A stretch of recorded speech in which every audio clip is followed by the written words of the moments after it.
அருமை அருமை.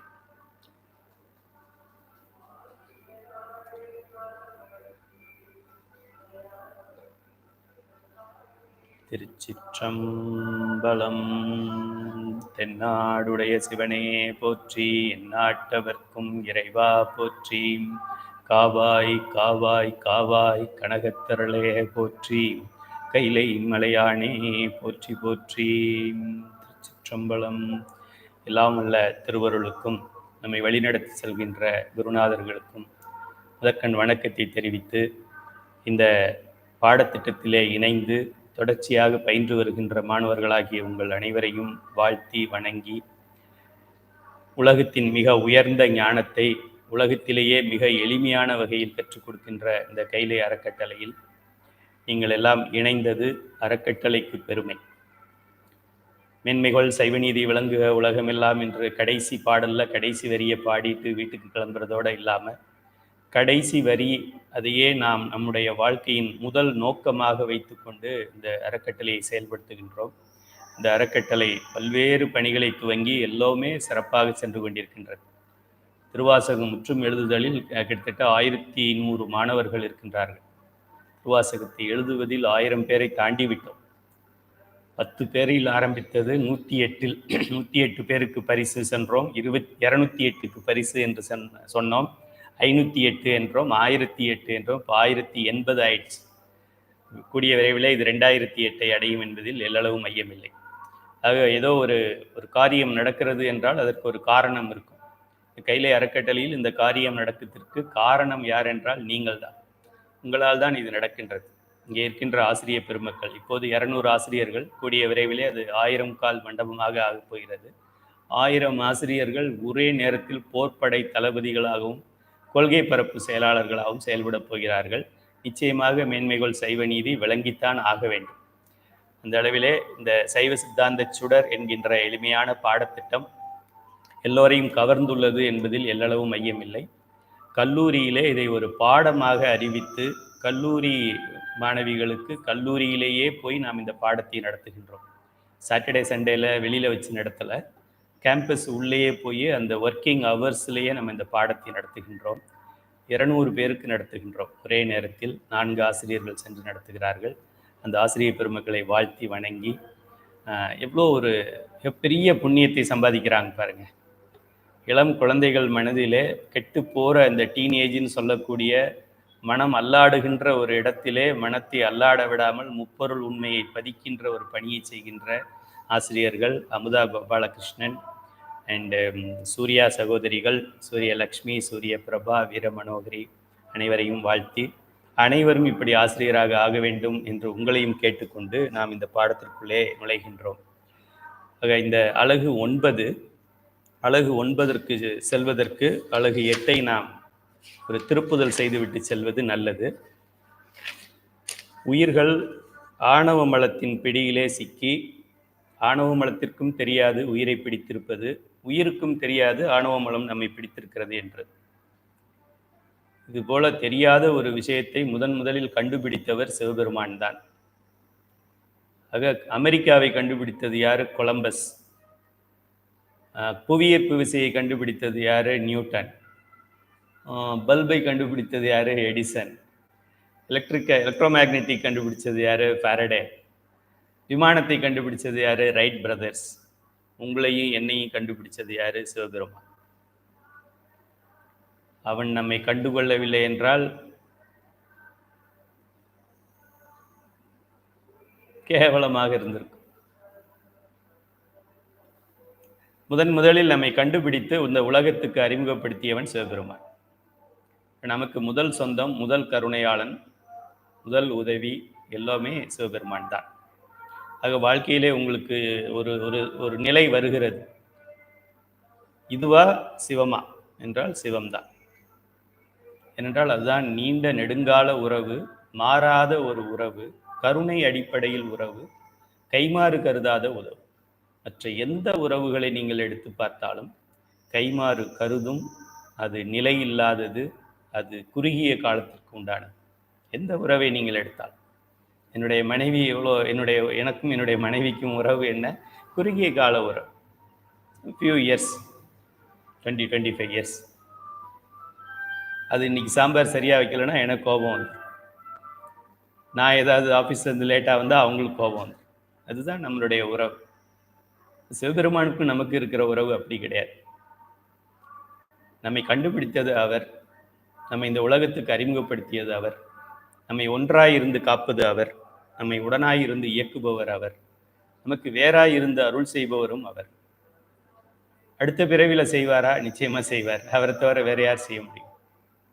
போன பிறவியில் செஞ்சாரா? நிச்சயமா செஞ்சார். இந்த பிறவியில் நிச்சயமா செய்கிறார். இப்போ நீங்கள் இப்போ வச்சிருக்கிறவங்க சொந்தக்காரவங்க, உங்களுடைய நண்பர்கள், உங்களுடைய முகநூல் நண்பர்கள், வாட்ஸ்அப் நண்பர்கள் எல்லாம் பேரை எழுதுங்க. போன பிறவியில் இவர் நமக்கு உதவி செஞ்சாரான்னு பாருங்க. போன பிறவி என்னன்னு உங்களுக்கும் தெரியாது, அவர் என்னவா இருந்தார்னு உங்களுக்கு தெரியாது. அடுத்த பிறவியில் இவர் உதவி செய்வாரா அப்படின்னு ஒரு கேள்விக்கு எஸ் ஆர் நோ போடுங்க. டெஃபினட்டாக நோ தான் போடுங்க. என்னுடைய ஃபாதர் எனக்கு அடுத்த பிறவியில் உதவி செய்வாரா? No no no. என்னுடைய மதர் உதவி செய்வாங்களா? No no no. என்னுடைய மகன் உதவி செய்வாரா? No no. என்னுடைய பேரன் உதவி செய்வாரா? No no. சிவபெருமான் உதவி செய்வாரா? Yes yes yes. உதவி செய்தார், உதவி செய்கிறார், உதவி செய்வார். மற்றவர்கள் எல்லாம் தன்னிடம் இருப்பதை நமக்கு கொடுப்பார்கள், தன்னிடம் இருப்பதில் கொஞ்சம் நமக்கு கொடுப்பார்கள். சிவபெருமான் தன்னையே கொடுக்கின்றார். ஆக இந்த உலகத்திலே சாய்ஸ் மேக்கிங் என்று சொல்லுவார்கள்.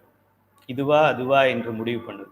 இப்போ நைட்டு இட்லி சாப்பிட்றீங்களா, தோசை சாப்பிட்றீங்களா? தோசை ஊற்றிடுமா, அது சொல்லலாம். சப்பாத்தியா, பூரியா, பூரி போடு சொல்லலாம். இது மாதிரி சின்ன சின்ன விஷயங்கள்லாம் சாய்ஸ் பண்ணிக்கலாம்.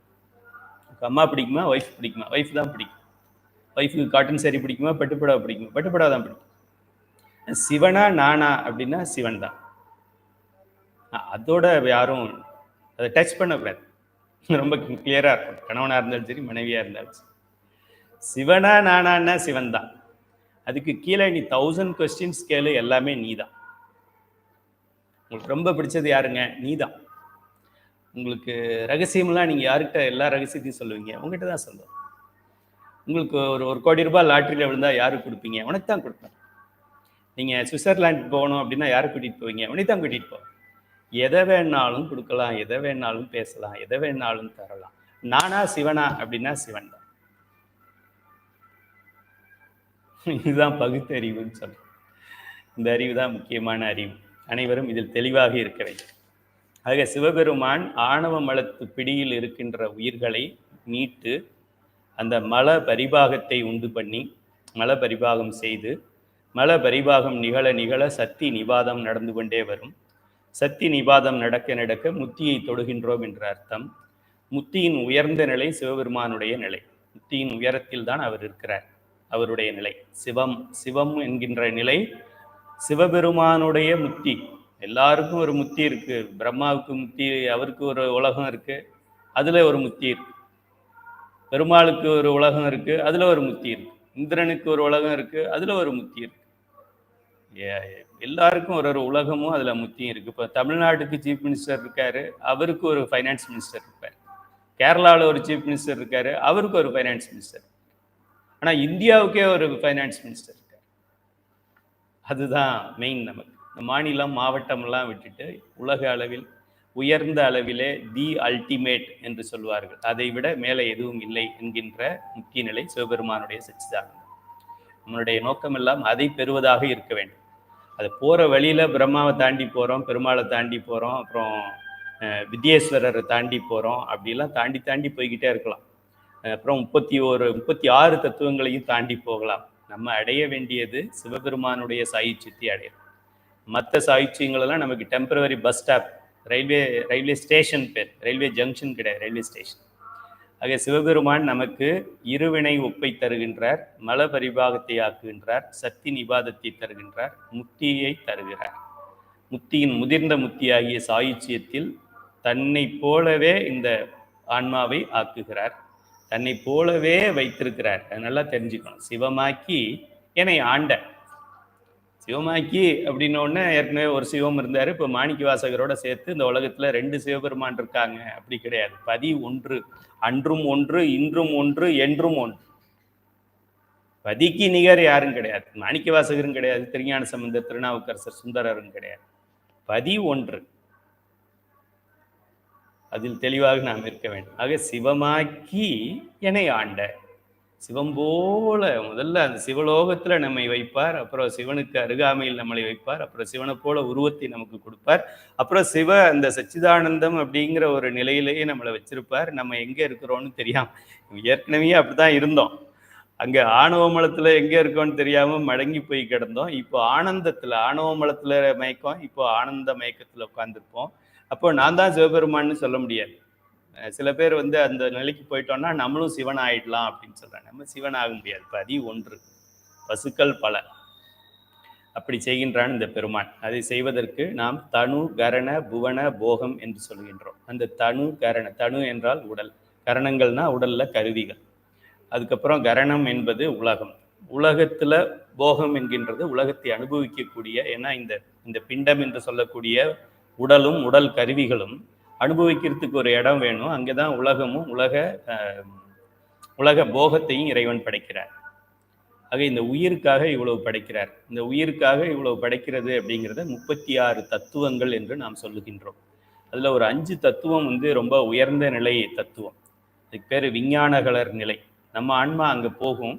இப்போ நம்ம ஆரம்ப நிலையில இப்போ கேவல நிலையில இருந்தோம். அதுல இருந்து சகலர் ஆகிறோம், அப்புறமா பிரளயகலர் ஆகணும், அப்புறம் விஞ்ஞானகலர் ஆகணும். அங்கே நிறைய புவனங்கள் இருக்கும், 246 புவனங்கள் இருக்கு. அதுல ஏதாவது ஒரு புவனத்துல நம்ம போய் உட்கார்ந்துருப்போம். நம்ம இந்த புவனத்துக்கு ராஜாவாகவும் இருக்கலாம், அங்கே மந்திரியாகவும் இருக்கலாம், அங்கே அடிமையாகவும் இருக்கலாம், நமக்கு தெரியாது. இது எல்லா கணக்கும் சிவபெருமானுக்கு தான் தெரியும். நம்ம என்ன பண்ணணும் அப்படின்னா, நான் எனதுங்கிற 2 வார்த்தையை பயன்படுத்தக்கூடாது. இந்த உலகத்திலேயே உயர்ந்ததை பெறுவதற்கு எளிமையான வழி சைவ சித்தாந்தத்தில் சொல்லப்பட்டு விட்டது. சூத்திரம் என்று சொல்வார்கள். இந்த இடத்துல அடிச்சா அவனுக்கு வலிக்கும் அப்படிங்கிற மாதிரி ஒண்ணுமே நீங்க பண்ண வேண்டாம். தினந்தோறும் தண்ணிக்குள்ள உள்ள மூழ்கி 30 நிமிஷம் உள்ளேயே இருக்கணும், அதெல்லாம் தேவையில்லை. இமயமலையில போய் ஒத்த கால் மேலேயே நிக்கணும், அதெல்லாம் தேவையில்லை. தலைகீழா நிக்கணும், அதெல்லாம் தேவையில்லை. நெருப்பு எரிய விட்டு அது மேல அப்படியே படுக்கணும், ஒன்றும் தேவை. இன்னொரு 30 நாளைக்கு நான் எனதுங்கிற 2 வார்த்தையை பயன்படுத்தாம இருந்தா போதும். 48 நாளைக்கு ஒரு மண்டலத்துக்கு நான் செய்தேன் என்று சொல்லக்கூடாது, நான் செய்தேன் என்று நினைக்க கூடாது. இது எப்படி இருக்கு?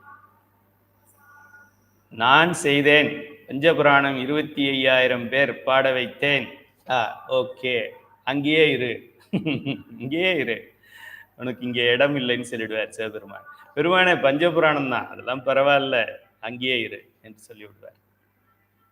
ஆக சிவபெருமான் தனு கரண புவன போகங்களை கொடுக்கிறார். அதைத்தான் நம்ம 36 தத்துவங்கள் என்று சொல்லுகின்றோம். அதுக்கு ஒரு எளிமையான ஒரு உதாரணத்தை சொல்லி ஒரு பள்ளிக்கூடம் அமைக்கிறார். அவருடைய ஒரு நல்லவர் வந்து கிராமத்துல வந்து பார்க்குறாரு. அடடா இவ்வளவு கேவலமா இருக்காங்களே, இவங்களை சகலத்துக்கு கொண்டு வரலாமே அப்படின்னு நினைக்கிறாரு.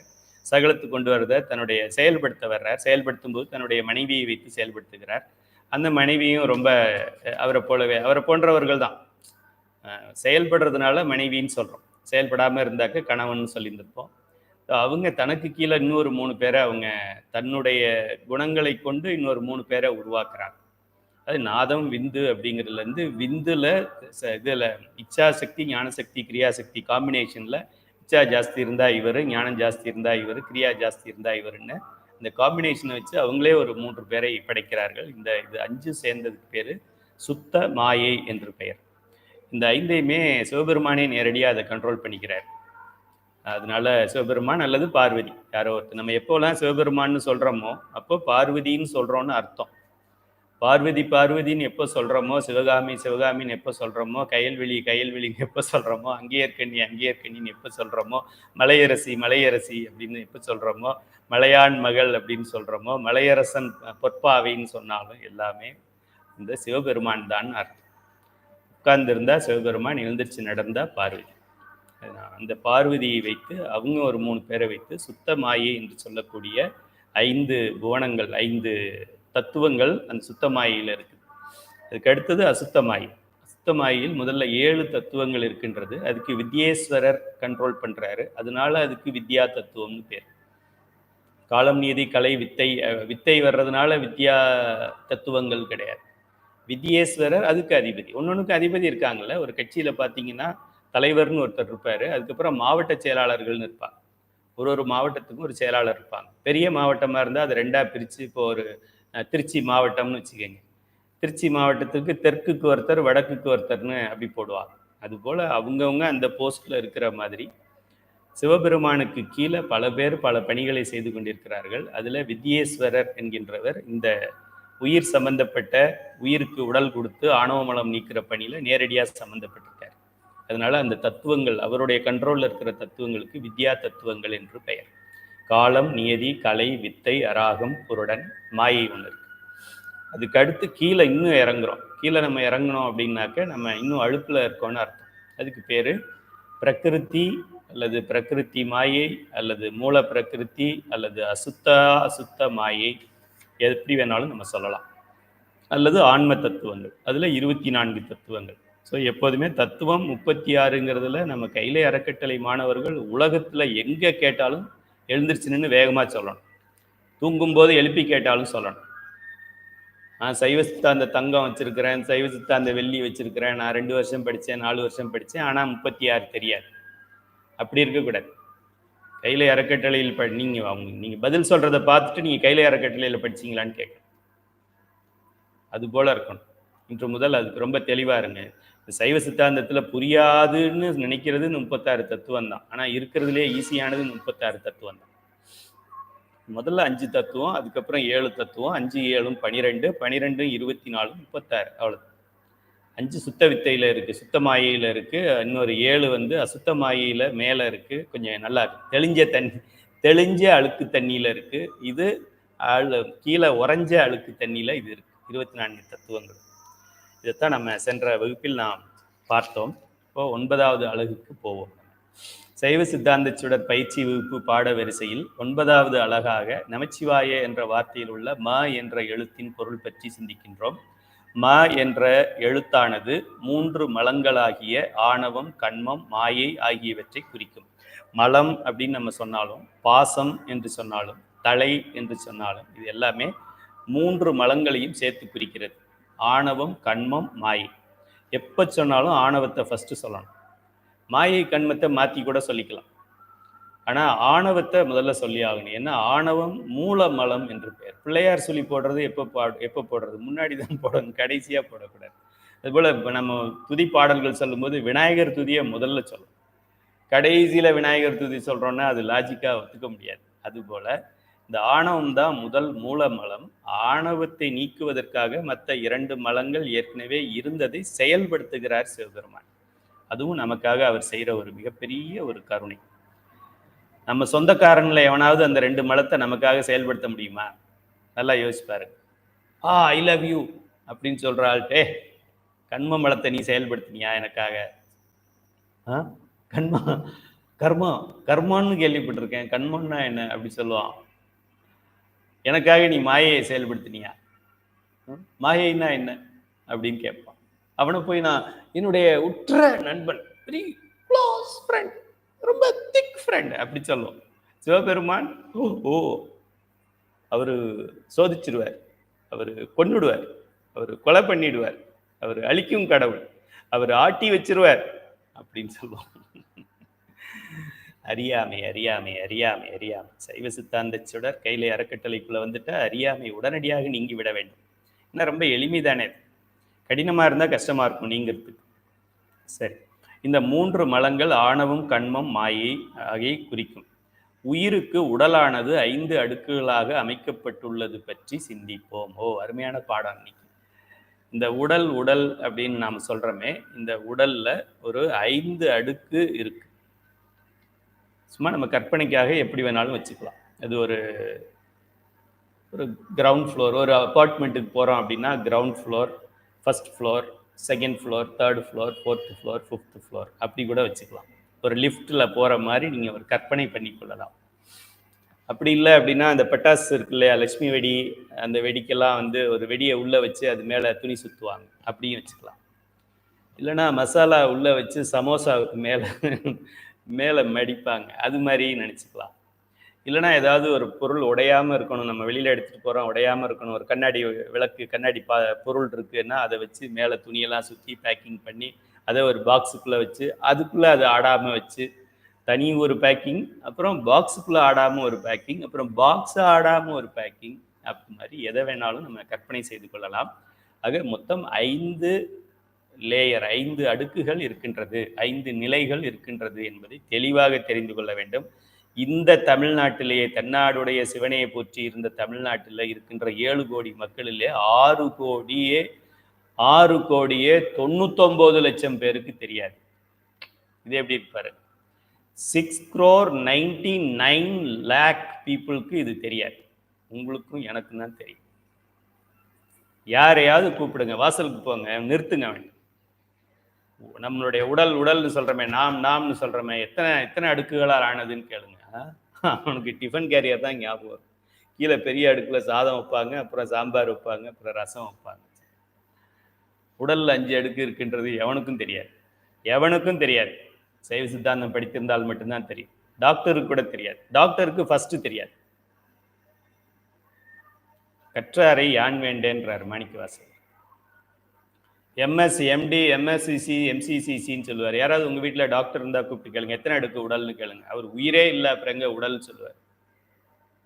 அவரு கத்தியால எதை கட் பண்ண முடியுமோ அதைத்தான் ஏற்றுக்குவார்.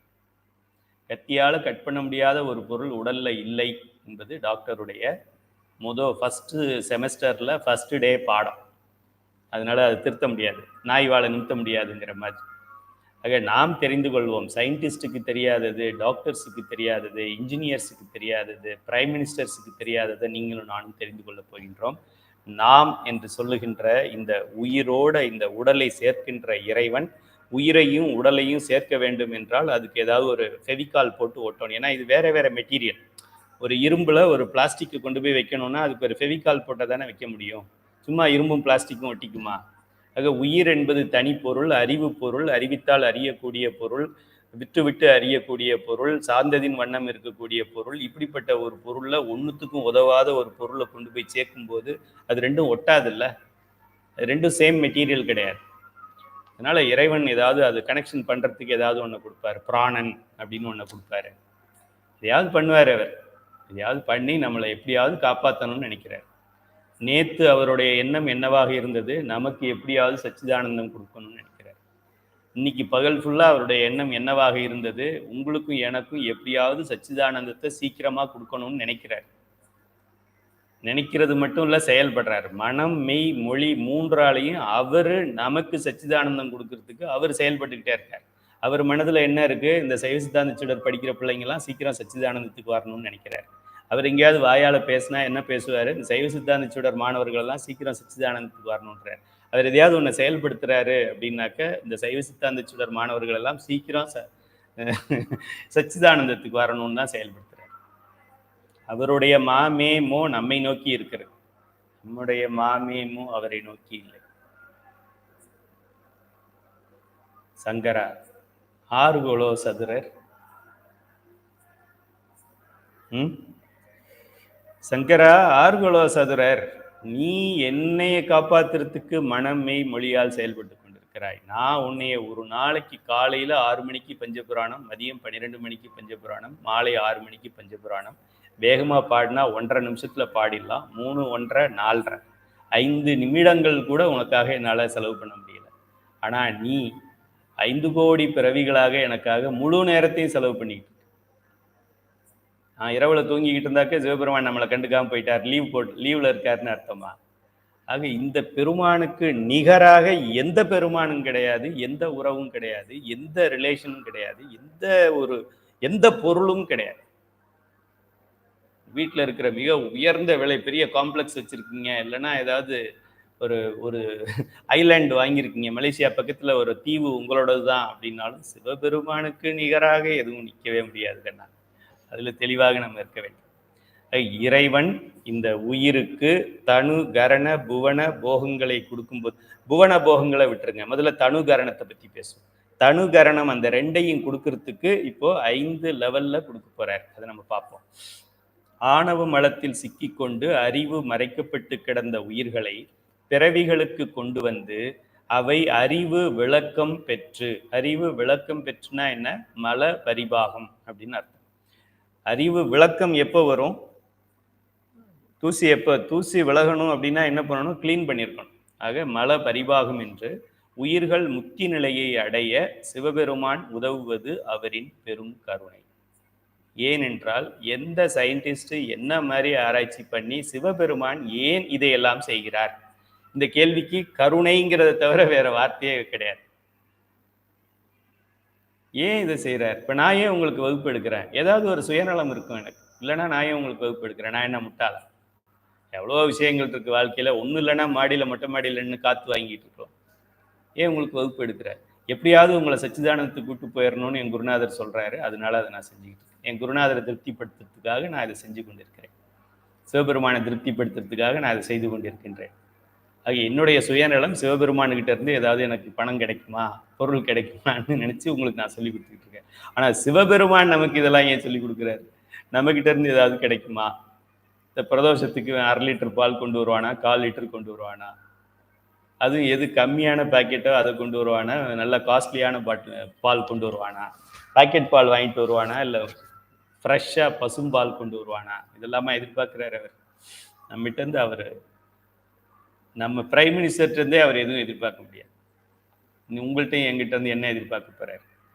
உயிர்களுக்கு எப்படி உடலை சேர்த்து நம்மை உருவாக்கினார் என்பதை ஒரு சிறிய உதாரணம் மூலம் தெரிந்து கொள்வோம். இதுக்கும் ஒரு உதாரணம் கொடுத்தாச்சு.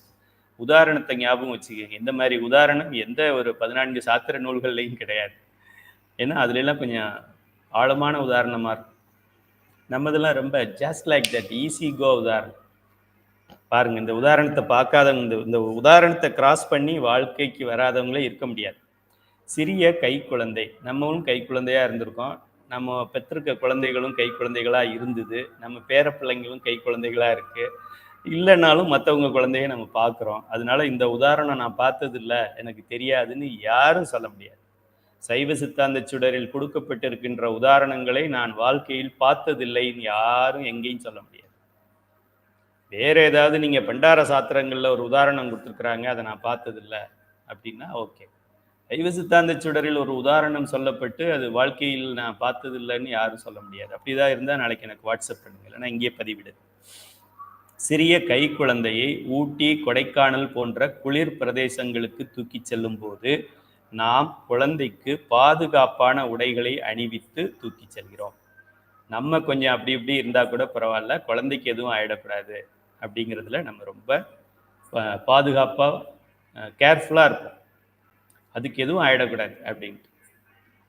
நமக்கு இருக்கிறது 450 கிராம், அதில் 5% தான் வேலை செய்துங்கிறாங்க. அப்படி கூட்டி கழித்து பார்த்தா 4, 5, 20% 20 கிராம் வேலை செய்கிற இந்த மூளைக்கே இவ்வளோ தெரியுது. பிள்ளைய அப்படியே தூக்கிட்டு போக முடியாது, குளிரில் அப்புறம் கோல்டு வந்துச்சுன்னா 15 நாள் ஆகும், தும்மிக்கிட்டே இருக்கும், மூக்கு வெடியும். நமக்கே இந்த அறிவு இருக்கும்போது அண்ட சராசரங்களை படைத்து காத்து அடக்கி ஒடுக்கி அருளுகின்ற சிவபெருமானுக்கு இது தெரியாதா? குழந்தைக்கு நம்ம என்ன பண்ணுறோம்? முதல்ல நாப்கின் போடுறோம். இது ரொம்ப தேடி தேடி தேடி 4 தான் எனக்கு கிடைச்சிது, 3 தான் கிடைக்குது. வேற ஏதாவது 5 இதை சேர்க்கணுமேன்னு சொல்லி எதை சேர்க்கறதுன்னு தெரியாமல் நாப்கின் போட்டிருக்கேன். நாப்கின் ஃபஸ்ட்டு, பின்னர் உள்ளாடை, அதன் மேல் வெளியாடை, அதன் மேல் ஒரு ஸ்வெட்டர், அது மேலே ஒரு ஷால். பெண்களுக்கு தெரியும், குழந்தையை தூக்கின பெண்களுக்கு இது தெரியும். இதில் எதுவும் குறைக்க முடியாது. ஊட்டி கொடைக்கானல் போகும்போது, ஊட்டி கொடைக்கானல் சுவிட்சர்லாண்ட் அங்கெல்லாம் போகும்போது இதில் 3இல் எதையுமே குறைக்க முடியாது. ஸ்வெட்டர் போட்டுக்கிறோம், ஷால் போத்தியிருக்கோம், வெளியில் ஷர்ட் போட்டிருக்கோம், நாப்கின் மட்டும் போடலை அப்படின்னா எல்லாம் நாசமாயிடும். ஆக நாப்கின், உள்ளாடை, வெளியாடை, ஸ்வெட்டர், ஷால். இது ஏன்னா 5 அடுக்கு இருக்குங்கிறதுக்காக 5 சேர்த்துருக்கு. இல்லைன்னா வெறும் 4 சொல்லியிருந்துருக்கலாம். இதெல்லாம் சிந்திச்சு யோசித்து குருநாதருடைய திருவருளால் இதெல்லாம் அப்படி அமைந்திருக்கிறது. 5 உடைகள் இதில் சும்மா பேருக்கு சொல்லியிருக்கிறோம். நீங்கள் ஏதாவது மாற்றி யோசிச்சுக்கலாம். உங்கள் குழந்தைக்கு நீங்கள் நாப்கின் போடல, அதுக்கு பதிலாக வேறு ஏதாவது போடுறீங்க அப்படின்னா அது நீங்கள் எழுதிக்கங்க, ஒன்றும் பிரச்சனை கிடையாது. ஸோ 5 அடுக்குங்கிறத புரிய வைக்கிறதுக்காக இப்படி சொல்லியிருக்கிறோம். ஸோ அந்த குழந்தைக்கு எப்படி இது மாதிரி 5 லேயர் போட்டு அந்த குழந்தையை பாதுகாப்பாக அதை நம்ம கொண்டு போகிறோமோ, அதுபோல் சிவபெருமான் இந்த பிரபஞ்சத்தில் நம்மளை இறக்கும்போது, தத்துவங்களுக்குள்ளே நம்மளை இறக்கி நம்மளை இந்த உலகத்தில் இருந்து அனுபவப்படணும் அப்படின்னு நினைக்கும் போது இந்த மாதிரி பேக்கிங் நமக்கு பண்ணுறார். 5 பேக்கிங் பண்ணுறாரு. ஃபர்ஸ்ட் பேக்கிங், 2வது பேக்கிங், 3வது பேக்கிங், 4வது பேக்கிங், 5வது பேக்கிங் வரைக்கும் பண்ணுறாரு. அதுலேயும் 5 எழுத்து தான் நமக்கு இருக்கு பாருங்க. எல்லாம் 5. 5 முகத்தான், 5 எழுத்தான், 5 உடல் கொடுத்தான். அதை போல உயிர்களுக்கு ஒன்றன் மேல் ஒன்றாக 5 அடுக்கு, அதாவது 5 லேயர். நீங்கள் அடுக்கு இப்படியும் வச்சுக்கலாம், இல்லை ஒன்று மேலே ஒன்று இப்படியும் நீங்கள் வைத்துக்கொள்ளலாம். எப்படியோ ஒரு வகையில் உங்களுக்கு புரிஞ்ச மாதிரி புரிஞ்சுக்கிட்டாலே போதும். 5 லேயர் உடல்களை அமைக்கின்றான் சிவபெருமான். இது இவனுக்கு தேவையா? ஃபர்ஸ்ட் இப்போ நம்ம பையன் ஏதாவது அங்கே ரோட்டில் சண்டை நடந்துக்கிட்டு இருக்கு, இவன் போய் அதில் ஏதோ சண்டையை விளக்க போனானா, சண்டை போட்டுக்கிட்டவங்க 2 பேரும் அவங்க கத்தியால் வெட்டி நம்ம பையனை ஹாஸ்பிட்டலில் அட்மிட் ஆயிட்டானா அப்படின்னு ஃபோன் வந்தா நம்ம வீட்டில் அப்பா அம்மா என்ன பேசிக்குவாங்க? இவனுக்கு இது தேவையா? காலேஜுக்கு போனோமா, படித்தோமா, வீட்டுக்கு வந்தோமான்னு இருக்க வேண்டியதானே. எவன் எக்கேடு கேட்டா இவனுக்கு என்ன? இவனுக்கு இது தேவையா? இதுதானே ஃபர்ஸ்ட் கேள்வி.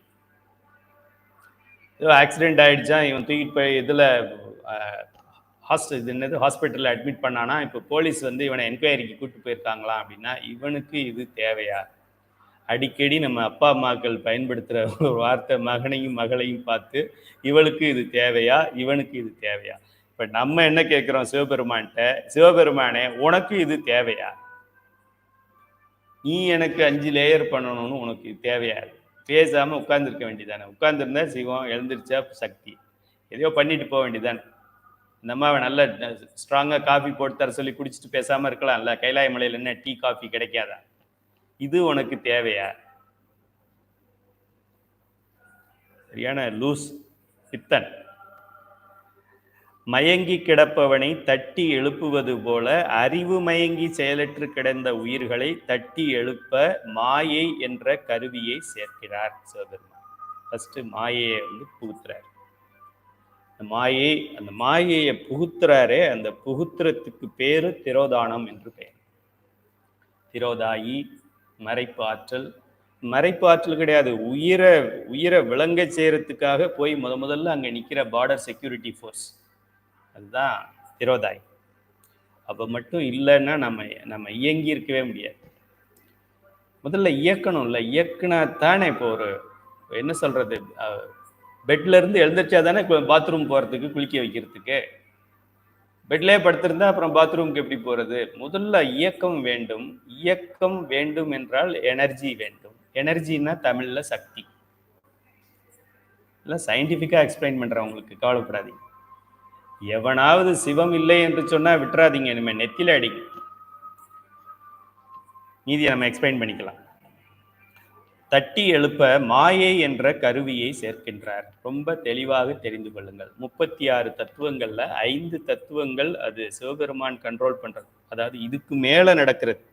இப்ப இந்த உயிரை எடுக்கணும், அதுக்கு மாயையை சேர்க்கணும் அப்படின்ற அளவுக்கு மேல ஒரு அதிகாரம் இருக்கும்ல, அந்த அதிகாரம் படைச்சவன் சிவபெருமான். அதனால முதல் 5 தத்துவங்கள் சிவ தத்துவங்கள். அதை இப்ப நம்ம பேச வேண்டாம். 31 தத்துவங்களை கணக்கு எழுதிக்கிட்டே வாங்க.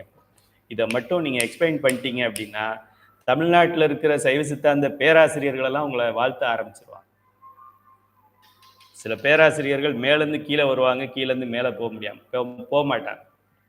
சிலர் கீழேருந்து மேலே போவாங்க, மேலேருந்து கீழே இறக்க மாட்டாங்க. அதெல்லாம் அப்படித்தான்னு சொல்லிடுவாங்க.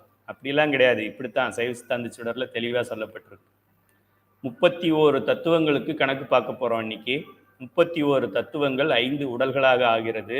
இதுதான் சைவ சித்தாந்தத்துல கடந்த 25 ஆண்டுகளாக டஃப்பான போர்ஷன், புரிந்து கொள்ள முடியாத போர்ஷன். இதுக்கு பயந்துக்கிட்டு நானே கிட்டத்தட்ட ஒரு 2-3 மாசம் நான் கந்தசாமி ஐயா வகுப்புக்கு போகல. ஃபோன் பண்ணி கேட்பேன், என்ன நடத்துறாரு? அராகம் நடத்திக்கிட்டு இருக்க. ஆடா, சரி அடுத்த மாசம் பார்ப்போம் அப்படின்னு கிளம்பிடுவேன், வெளியூருக்கு கிளம்பிடுவேன். அப்புறம் ஃபோன் பண்ணுவேன், இப்போ என்ன நடத்திக்கிட்டு இருக்கிறாரு அப்படின்னு. அப்புறம் இந்த பூதாதி அகங்காரன், அப்புறம் இப்ப என்ன நடத்துறாரு? அதான் இந்த மனம் சித்தம் புத்தி. அடுத்த மாசம் நடத்திக்கிட்டே இருப்பாங்க. நம்ம சைவ சித்தாந்த சுடர்ல 5 மினிட்ஸ்ல சொல்லணும், 5 மினிட்ஸ்ல பக்காவா சொல்லணும். 5 மாசத்துல கரெக்டா டேலி பண்ண முடியாது மாணவர்களுக்கு. நல்லா குறிச்சிக்கிட்டே வாங்க. 31 தத்துவங்களுக்கு கணக்கு எடுக்க போறோம். 31 தத்துவங்கள்ல முதல்ல இருக்கிறது 7 தத்துவங்கள் இருக்கு, வித்யா தத்துவங்கள். அந்த 7 தத்துவங்கள்ல இருக்கின்ற மாயை என்கின்ற ஒரு தத்துவத்தை எடுத்து முதல்ல உடலோட சேர்க்கிறார் சிவபெருமான். ஃபர்ஸ்ட் சுத்துறார், பேண்டேஜ் போடுறார். மாயை, இந்த நிலைக்கு பெயர் காரண உடல். சைடில் எழுதிக்க, தத்துவத்தில் 1 கூடியிருக்கு, மாயைன்னு எழுதிக்கங்க, 1 நம்பர் போட்டுக்கங்க, சைடில் ஐஃபன் போட்டுட்டு காரண உடல்னு பெயர். இதுக்கு ஏன் காரண உடல்னு வச்சிருக்கிறாரு? இது மேலே தான் மற்றதெல்லாம் பண்ண போகிறாங்க, ஃபவுண்டேஷன் மாதிரி. ஃபவுண்டேஷன் போட்டாச்சு, இனிமே தான் செவர் வைக்கணும், அப்புறம் ஃபர்ஸ்ட் ஃப்ளோர் செகண்ட் ஃப்ளோர்லாம் கட்டணும். இப்போ ஃபஸ்ட்டு இந்த உயிருக்கு அந்த தத்துவங்கள் 7 தத்துவங்கள், காலம், நியதி, கலை, வித்தை, அராகம், மாயை, குருடன், அதில் இருக்கிற மாயையை மட்டும் எடுத்து முதல்ல சேர்க்கிறார். இந்த சேர்த்த இந்த நிலைக்கு பெயர் காரண உடல் என்று பெயர். இது புரிந்து கொள்ள முடியாதா? இந்த உலகத்திலேயே ஈஸியான சப்ஜெக்ட் இதுதான். என்ன நீங்கள் ஃபிசிக்ஸ், அல்ஜீப்ரா படிச்சிருப்பீங்க, ட்ரிகனாமெட்ரி படிச்சிருப்பீங்க, அளவியல், பொருளியல், எதை வேணாலும் படிங்க, டஃப்பானது எல்லாம். இதில் என்னது, கெமிஸ்ட்ரியில் வந்து எலிமெண்ட்ஸ் டேபிள் ஒன்று போடுவாங்க, அந்த டேபிள் புரிஞ்சுக்கிறதுக்குள்ளே நமக்கு தலை வெடிச்சு போயிடும். ஃபிசிக்ஸு புத்தகத்தை நினச்சாலே நமக்கு பயம் வந்துடும்.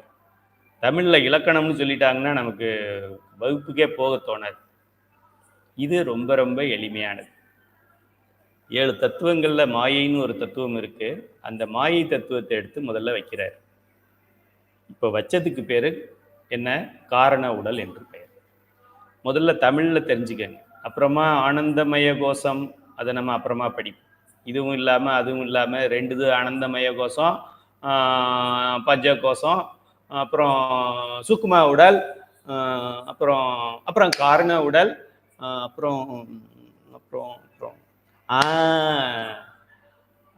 ஆனந்தமய கோஷம் அப்படின்னு திரும்ப சொன்னதே திரும்ப சொல்றாங்க. நேர்முக தேர்வு சொன்னா நீங்க கையில அறக்கட்டளையோடைய மாணவர் இல்லை என்றார். டான் டான் டான் டான் டான் அப்படின்னு 5 டான் அடிக்கணும். தமிழ்ல மட்டும் சொல்லுங்க. அந்த கோஷம் நமக்கு புரியலைன்னா பரவாயில்ல, அது தோஷம். நமக்கு கோஷமெல்லாம் தோஷம். தமிழ்லே சொல்லிட்டு வா. காரண உடல். தோஷத்தில் விருப்பம் உள்ளவங்க, ஏற்கனவே சான்ஸ்கிரிட்ல அஃபெக்ஷன் உள்ளவங்க, நீங்கள் கோஷமெல்லாம் படிச்சுக்கலாம். முதல்ல காரண உடல். ஒரு மாயைன்ற ஒன்று 31 தத்துவத்தில் முதல் தத்துவத்தை எடுத்து மாற்றுறாரு. மாற்றினத்துக்கு பேர் காரண உடல் என்று பெயர். இதுக்கு ஏன் காரண உடல் அப்படின்னு, இந்த நிலைக்கு காரண உடல் அல்லது ஆனந்தமய கோஷம், அல்லது ஆனந்தமய கோஷம். ஆக வடமொழியில் இருக்கிறத தனியாக எழுதிக்கங்க, தமிழில் இருக்கிறத தனியாக எழுதிக்கங்க, தத்துவங்களை தனியாக லிஸ்ட் போட்டுக்கிட்டே வாங்க. இடது பக்கம் என்னென்ன தத்துவங்கள்ங்கிறதையும் சைட்டில் குறிச்சிக்கிட்டே வாங்க. ஸோ உயிருடன் முதல்ல சேர்க்கப்பட்டது ஒரு தத்துவம், மாயை என்கின்ற தத்துவம். அந்த நிலைக்கு காரண உடல் அல்லது ஆனந்தமய கோஷம்னு பேர். ஏன் ஆனந்தமய கோஷம் அப்படின்னா, உயிர் உங்களுக்கு தெரியும் இல்லையா, அது மயக்கத்தில் கிடந்தது. இந்த மாயையை சேர்த்த உடனே அதுக்கு ஒன்றுமே புரியல. இப்போ தான் ரொம்ப நாள் இந்த கோமாவில் இருந்துட்டோ இல்லை ஆக்சிடெண்ட்டில் மயக்கத்தில் இருந்துட்டு திடீர்னு முடிச்சாக்க அவன் கேட்பான், நான் எங்கே இருக்கேன், என்னாச்சு எனக்கு, ஏன் எல்லாரும் என்னைய சுற்றி நிற்கிறீங்க அப்படின்னு கேட்பான். 3 நாளாக உன்னைய சுற்றி தான் நிற்கிறோம் அப்படின்னு நம்ம சொல்லணும் அவனுக்கு. ஏன் எல்லாரும் டல்லாக இருக்கீங்க, அழுகிறீங்க, இது என்ன ஹாஸ்பிட்டலா, என்னாச்சு, யார் இங்கே அட்மிட் ஆகியிருக்காங்க, கழுத நீ தான் அட்மிட் ஆகிருக்க. அப்படி ஒன்றுமே தெரியாத மாதிரி அப்போ நம்ம ஆரம்பிப்போம். ஏன்னா அது அந்த மூளை வேலை செய்யாமல் இருந்தது. அதுபோல் அறிவு வேலை செய்யாமல் இருந்துட்டு திடீர்னு இந்த மாயை புகுத்தினோடனே அதுக்கு ஒரே ஆச்சரியமாயிடும், விஷயாயிடும். பல உதாரணங்கள் அது கொடுப்பாங்க. இருட்டு ரூமில் பூட்டி இருந்துட்டு திடீர்னு ஒரு நாள் ஜன்னலை திறந்து விட்டு உள்ள நல்ல அருமையான காற்று, மாசில் வீணையும் மாலை மதியமும் வீசு தென்றலும் வீங்கில வேணிலும் வந்துச்சுன்னா சந்தோஷமா இருக்குமா இருக்காது?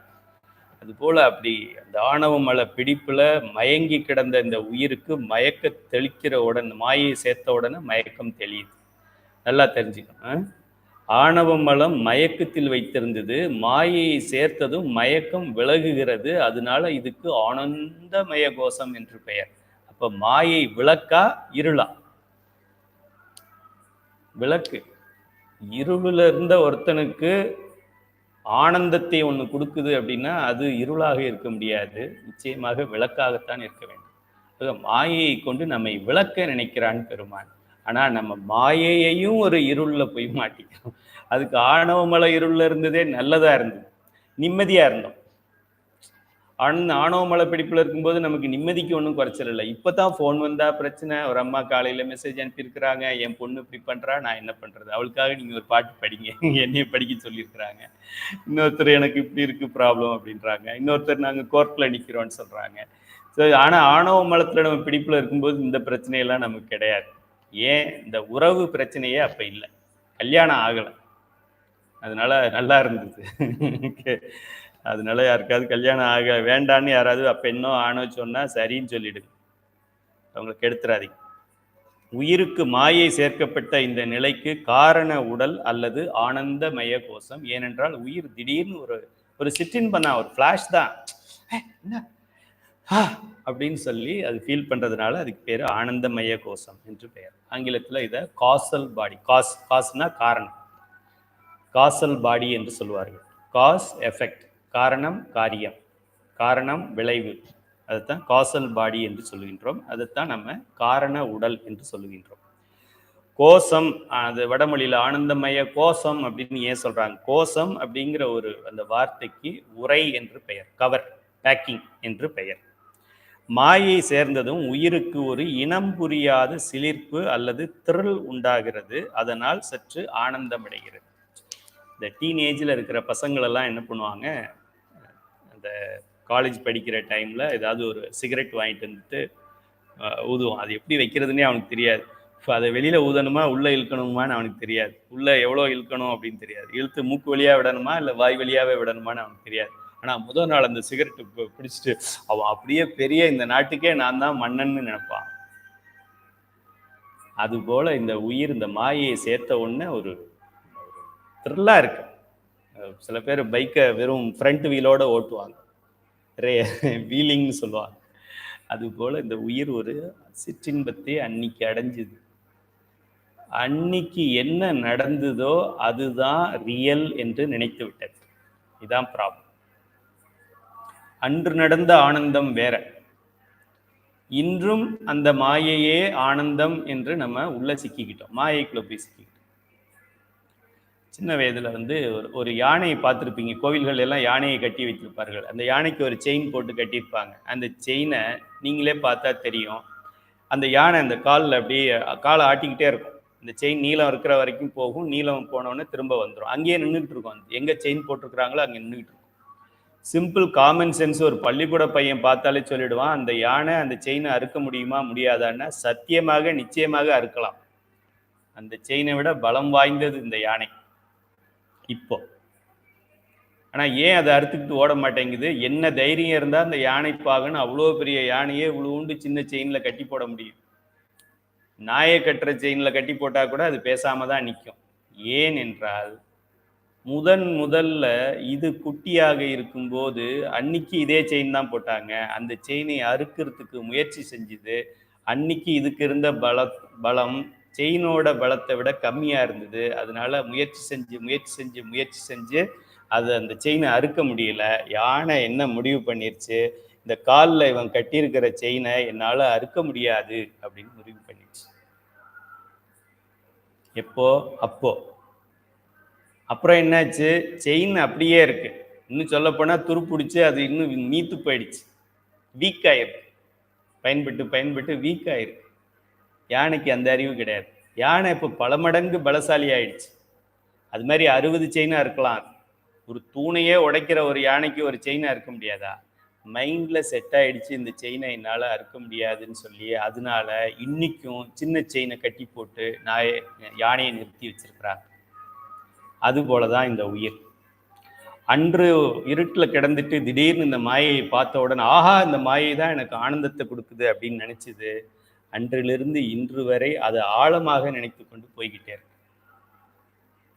இந்த மாயை ஆனந்தத்தை கொடுக்காது. இந்த மாயை சிற்றின்பத்தை தான் கொடுக்கும், பேரின்பத்தை கொடுக்காது. இதுக்கு தான் இந்த சைவ சித்தாந்த வகுப்பு நம்ம நடத்துறோம். பின்னால் கூட்டப்படும் 4 உடல்களுக்கும் இந்த உடல் காரணமாக இருப்பதால், ஃபர்ஸ்ட் லேயராக இருப்பதால் இதற்கு காரண உடல் என்று பெயர். தமிழ்ல ஏன் காரண உடல்ங்கிறதுக்கு பேர் சொல்லிட்டேன். வடமொழியில ஏன் இது ஆனந்தமய கோஷம் அப்படிங்கிறதுக்கும் பதில் சொல்லியாச்சு. ஆங்கிலத்தில் ஏன் காசல் பாடின்னு சொல்றாங்க? It's a cause. Every effect has got a cause. Cause and effect. Effect will have a cause. Cause will result in effect. அதனால அதை காசல் பாடின்னு சொல்கிறோம். இப்போ காசல் பாடின்னு ஒன்று இருக்குது அப்படின்னா எஃபெக்டல் பாடின்னு ஒன்று வரப்போகுதுங்கிறதும் நமக்கு தெரியும்.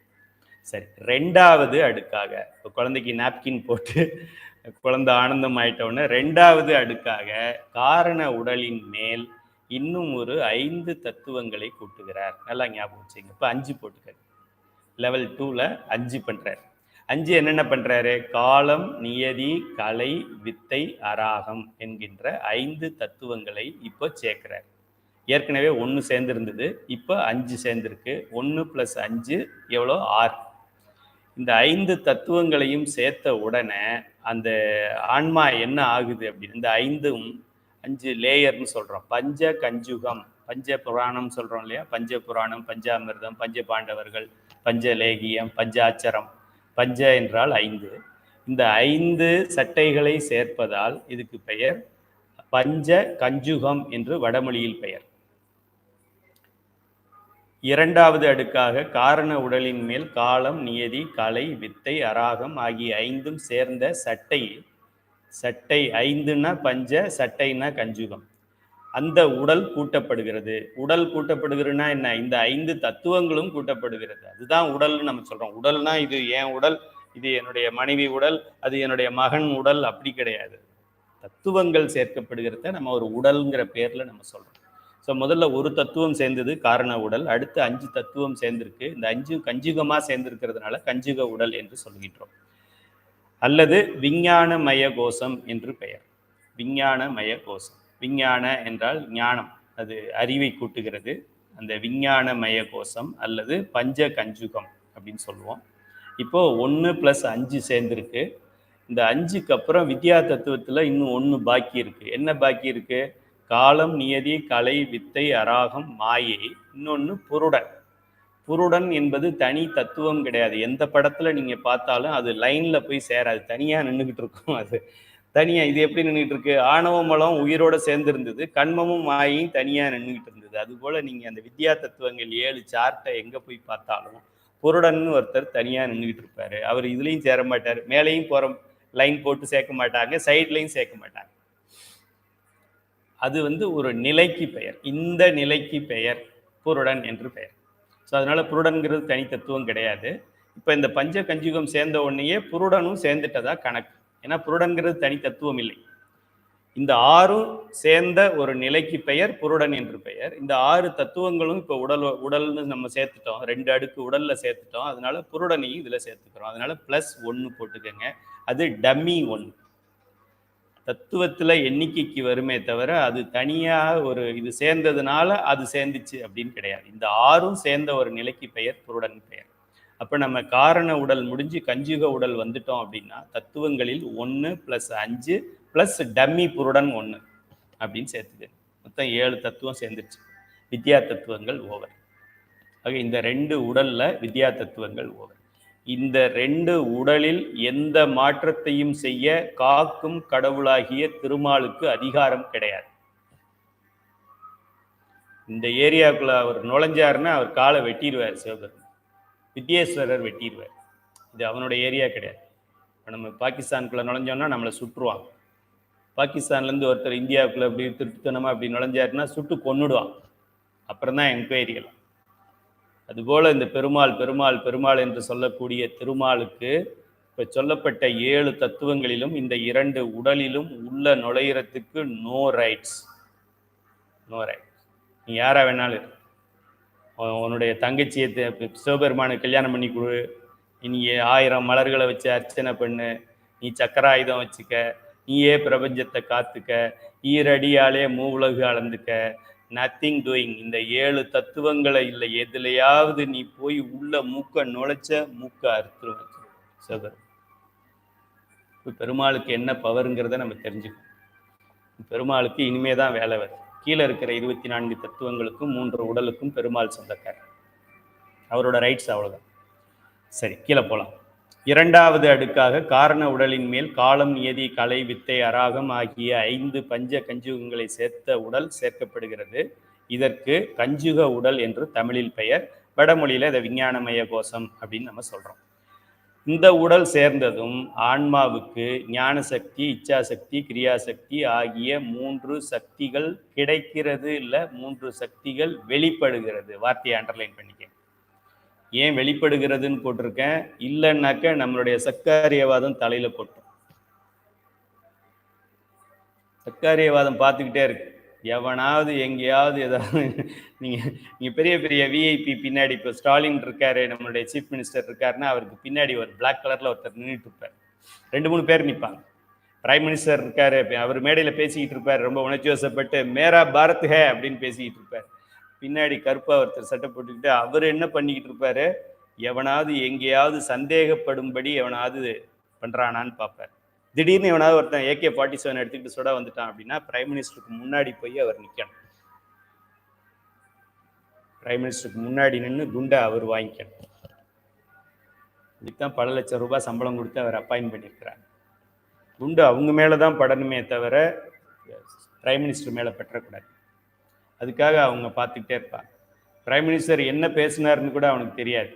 அவங்க கண்ணெல்லாம் அங்கங்கே ஏதாவது சந்தேகப்படும்படி நகர்கிறதா அப்படின்னு பார்த்துட்டு டேக் பொசிஷன் அப்படின்னு சொன்னாங்கன்னா டக்குன்னு ஒரு 12 பேர் வந்து பிரைம் மினிஸ்டர் சுற்றி நின்றுவாங்க. எந்த பக்கத்தில் இருந்து ஒரே டைம்ல இருந்து ஒருத்தன் முன்னாடி சொல்கிறான், ஒருத்தன் சைட்ல இருந்து சொல்கிறானாலும் இவங்க மேலே தான் குண்டு பாயணுமே தவிர பிரைம் மினிஸ்டர் மேலே பாயக்கூடாது. அதுபோல என்ன பண்றது, இப்போது இந்த உடல் சேர்ந்ததும் அதுபோல இந்த இச்சாசக்தி, கிரியாசக்தி, ஞான சக்தி என்கின்ற சக்திகள் வெளிப்படுகிறது மீன்ஸ் சத்காரியவாதம் பார்த்துக்கிட்டே இருக்கும். சத்காரியவாதம் என்ன பார்த்துக்கிட்டே இருக்கும்? சிவபெருமான் எதையாவது இல்லாதது உண்டுன்னு சொல்றாரா, இல்லாதது எதையாவது ஒன்றை படைக்கிறாரா அவருன்னு பார்த்துக்கிட்டே இருக்கும். பார்த்துன்னா சிவபெருமான் ராங் அப்படின்னு ரெட் ஃபிளாக் காமிச்சிடும் சிவபெருமான். வேற வித்யேஸ்வரர் ஏதாவது தப்பா பண்றாரா, சத்காரியவாதத்துக்கு மாத்தி ஏதாவது பண்றாரா, வித்யா வாணிங், பெருமாள் வாணிங், பிரம்மா வாணிங், உயிர்களே வாணிங். சத்காரியவாதத்தை மீறி சிவபெருமான் ஒரு அடி கூட எடுத்து வைக்க முடியாது. நம் தலைவன் என்றால் அதுக்கு தான் அவனை நம்ம தலைவன் சொல்றோம். அவன் சொல்லும் செயலும் ஒரே மாதிரி இருக்கும். இதுதான் சத்காரியவாதம், சைவ சித்தாந்தம்னு சொல்லிட்டான்னா சித்தாந்தத்தை முதல்ல 100% 99.9999% இல்லை 100 டாட் பாயிண்ட்ஸ் ஃபாலோ பண்றது சிவபெருமான். ஆக இந்த இதெல்லாம் சேர்ந்த உடனே எனக்கு இச்சாசக்தி வந்துருச்சு அப்படின்னா எங்க இருந்துல வரும்? உனக்கு எங்க இருந்துல வரும்? எங்க இருந்துல வரும்? உனக்கு இருந்தாதான் வரும், இல்லது தோன்ற. ஆக உயிருக்கு ஏற்கனவே இச்சாசக்தி, கிரியாசக்தி, ஞானசக்தி எல்லாம் இருந்திருக்கணும், சூக்குமமாக இருந்திருக்கும். இல்லைன்னா தோன்ற. சேர்ந்ததுனால வெளிப்படும். புரியுதா? நான் உங்களுக்கு வகுப்பு எடுக்கிறேன். ஏற்கனவே எனக்கு சைவ சித்தாந்தம் கொஞ்சம் இந்த மழைக்கு ஒதுங்குறதுன்னு சொல்லுவாங்க. அது போல மழை பெய்யும் போது நம்ம என்ன பண்ணுவோம், 2 வீலர்ல போறவங்கலாம் எங்கேயாவது ஒரு இடத்துல கொண்டு போய் வண்டியை நிறுத்திட்டு கொஞ்ச நேரம் அந்த மழைக்கு ஒதுங்கும். அது போல கந்தசாமி ஐயா வகுப்புல நான் ஒரு மழைக்கு ஒதுங்கின மாணவன். அது ஏதோ எனக்கு கொஞ்சம் இருந்ததுனால இப்போ ஒரு வாய்ப்பு கிடைத்ததுனால அதை நான் உங்களுக்கு வகுப்பு எடுக்கிறேன். ஏற்கனவே கந்தசாமி ஐயா எனக்கு இதை நடத்தவில்லை என்றால் உங்களுக்கு நான் வகுப்பு எடுக்க முடியாது. அவர் நடத்தி 10 வருஷம் ஆச்சு, வகுப்பு 1 வருஷமா தான் நடக்குது. அது சிவபெருமானுக்கு தான் தெரியும். எது எப்போ நடக்கணுமோ அப்போத்தான் நடத்துவார். நீ தலையில நின்னாலும் நடக்காது. உடம்பெல்லாம் எண்ணெயை தடவிக்கிட்டு மண்ணில் புரண்டாலும் மண்ணு ஒட்டக்கூடாதுன்னு சிவபெருமான் பிரார்த்தத்துல சொல்லியிருந்தான்னா ஒரு மண்ணும் ஒட்டாது. சில பேருக்கு பயங்கர பிஸ்னஸுக்கு ட்ரை பண்ணிக்கிட்டே இருப்பான், இங்கே பண்ணுவான், அங்கே பண்ணுவான், அதை பண்ணுவான், நான் ஷேர் பண்ணுறேன்ப்பா, நான் ரியல் எஸ்டேட்டு பண்ணுறேன்ப்பா, நான் பொலிட்டிக்கல் பண்ணுறேன்ப்பா, எதையோ பண்ணுவான். கடைசியாக தலையில் மாத்திரை போட்டுக்கிட்டு தான் தூங்குவான். வேறு பேசாமல் உட்காந்துருப்பான், அவனுக்கு வேறு ஏதாவது கிடைக்க வேண்டியதெல்லாம் கிடைச்சிக்கிட்டே இருக்கும். நமச்சிவாய நமச்சிவாய நமச்சிவாயன்னு அதை மட்டும் நினச்சிக்கிட்டு வாய் பேசாமல் உட்காந்துருப்பான், வேண்டியதெல்லாம் கிடைச்சிக்கிட்டே இருக்கும். இதெல்லாம் சிவபெருமானுடைய கருணை. ஆக சத்காரியவாதம் என்பது பார்த்துக்கிட்டே இருக்கும். எவனாவது ஏதாவது இந்த பிரபஞ்சத்துல சிவபெருமானையும் சேர்த்து தான் சொல்றேன், பார்வதியும் சேர்த்து தான் சொல்றேன், முருகனுக்கும் இதே தான் ரூல் தான், விநாயகருக்கும் இதே ரூல் தான், சண்டிகேஸ்வரருக்கும் இதே ரூல் தான், உங்களுக்கும் அதே ரூல் தான், எனக்கும் அதே ரூல் தான், பிரபஞ்சத்துக்கு அதே ரூல் தான், சூரியனுக்கு அதே ரூல் தான், நிலாவுக்கு அதே ரூல் தான், கடலுக்கு அதே ரூல் தான், நிலத்துக்கு அதே ரூல் தான். சத்காரியவாதம் இல்லது தோன்றாது.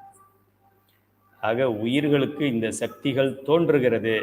சக்திகள் வந்தது அப்படின்னு எழுதக்கூடாதுனால வெளிப்படுகிறதுன்னு எழுதியிருக்கேன் அண்டர்லைன். ஒய் வெளிப்படுகிறதுங்கிற வார்த்தை சத்காரியவாதம் பார்த்துக்கிட்டே இருக்கு. நான் ஏதாவது தப்பாக எழுதுனேன்னா எனக்கு தலையில் ஒரு கொட்டு போட்டு. சரி, ஆக ஏற்கனவே இப்போ எனக்கு இந்த இதெல்லாம் வருது, இந்த ஞானம் வந்துருச்சு, ஐயா சைவ சித்தாந்தத்தை எளிமையாக நடத்துகிறார் அப்படின்னா எளிமையாக சொல்வது என்பது என்னுடைய இயல்பில் ஒன்றாக இருந்திருக்கும். நான் பல நிறுவனங்களுக்கு அட்வைசராக இருக்கேன். அந்த நிறுவனங்களுக்கு ஒரு ஃபோனை போட்டு கேளுங்க. ஏதோ ஒரு இருக்கிறதுல இந்த நாட்டில் இருக்கிறதே பெரிய கம்பெனி எல்லாம் எனக்கு கஸ்டமர், என்னுடைய பேஷண்ட். நான் டாக்டர், அவங்களாம் எனக்கு பேஷண்ட். எல்என்டிக்கு ஃபோன் பண்ணுங்க, டைட்டனுக்கு ஃபோன் பண்ணுங்க, டாடாக்கு ஃபோன் பண்ணுங்க, பிர்லாக்கு ஃபோன் பண்ணுங்க, வேற யார் இருக்காங்க, அதானிக்கு ஃபோன் பண்ணுங்க, அம்பானிக்கு ஃபோன் பண்ணுங்க. இந்த கைலை துரைசாமி அவர் என்ன சொன்னார்? கைலை துரைசாமின்னா அவங்களுக்கு புரியாது, லீன் துரைசாமி. அவர் என்ன சொல்லுவார்? அவர் பெரிய காம்ப்ளெக்ஸான ஒரு விஷயத்த ரொம்ப சிம்பிளாக சொல்லுவார் அப்படின்னு சொன்னாங்க.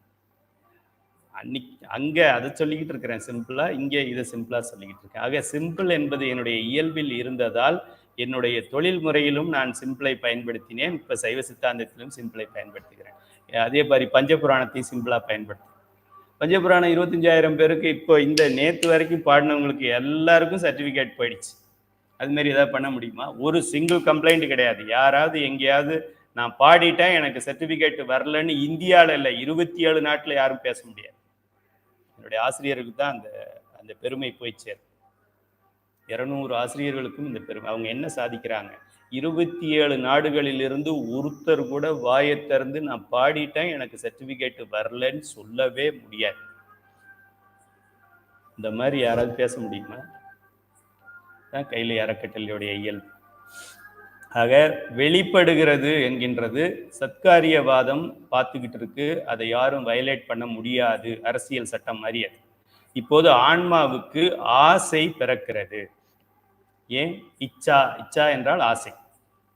இச்சா என்கின்றது ஆசை, இச்சை. இச்சை என்றால் ஆசை. ஆசை பிறக்கிறது. ஆசை பிறக்கிறதுனா என்ன? அதானே இந்த புருடன் சொன்னோம். புருடன்னா என்ன? மணமகன் திருமணத்துக்கு ரெடியாகி எல்லாம் இன்னைக்கு காலையில கெட்டி மேளம் கெட்டி மேளம் கெட்டி மேளம்னு சொல்ல போறாங்க. கெட்டி மேளம் கட்டுவாங்க. எல்லாரும் தலையில அங்கங்க கையில கொடுத்த அரிசியை முன்னாடி இருக்கிறவன் தலையில போட்டு அவன் சாப்பிட போயிடுவான். கெட்டி அப்படின்னு சொல்றதுக்குள்ளேயும் கீழே பந்தி நிறைஞ்சிடும். இன்னும் கெட்டி மேளமே அடிக்கல, அதுக்குள்ளேயும் பந்தியில உட்காந்துருவாங்க. பார்த்த சில ஊர்களில் சொல்றேன், உங்க ஊர் எப்படின்னு எனக்கு தெரியல. ஆக இந்த நிலையில இந்த மணமகன் எப்படா இந்த பகல் பொழுது முடியும் அப்படின்னு தான் அவனுடைய சிந்தனையெல்லாம் இருக்கும். நீ கையில கைத்த கட்டினா என்ன, அப்புறம் இப்படி பிடிச்சிக்கிட்டு நடக்க சொன்னா என்ன, இந்த துண்டுக்கும் அந்த புடவைக்கும் முடிச்சு போட்டா என்ன, எதை எப்படியோ பண்ணு, இந்த பகல் எப்படி முடியும், எப்போ முடியும் அப்படின்னு தான் அவன் காத்துக்கிட்டு இருப்பான். அதுபோல இந்த ஆன்மா அடுத்து என்ன வரப்போகுது? ஏய் முதல்ல மாயை வந்தது, அப்புறம் பஞ்ச கஞ்சிகம் வந்திருக்கு, இப்போ புருடன் மாதிரி இருக்கேனா, அடுத்து என்ன அடுத்து என்ன அடுத்து என்ன அடுத்து என்னன்னு கேட்க ஆரம்பிச்சிடும். இது அடுத்து என்னன்னு கேட்டதான் அடுத்ததுல போய் அது ஒட்டும். இல்லைன்னா சிவபெருமான் இந்த காரணத்தை வைக்க மாட்டேன். சிம்பிளா சொல்லணும்னா, உங்க வீட்டில் எதுக்காவது பெயிண்ட் அடிக்கணும் அப்படின்னா பெயிண்ட் அடிக்கிற இடத்துக்கு முன்னாடி எமரி ஷீட்டை போட்டு தேய்ச்சிட்டு அது மேல பெயிண்ட் அடிப்பான். பெயிண்ட் அடிக்கிறது எதுக்கு? ஃபினிஷ் வர்றதுக்கு. செவத்துல எமரி சீட்டை போட்டு தேய்ச்சிட்டு அது மேல பெயிண்ட் அடிப்பாங்களா? யாராவது எமரி சீட்டை போய் தேய்ப்பாங்களா அப்படின்னா, ஆமா, பெயிண்ட் ஒட்டணும்னா அது ரஃபா இருக்கணும்.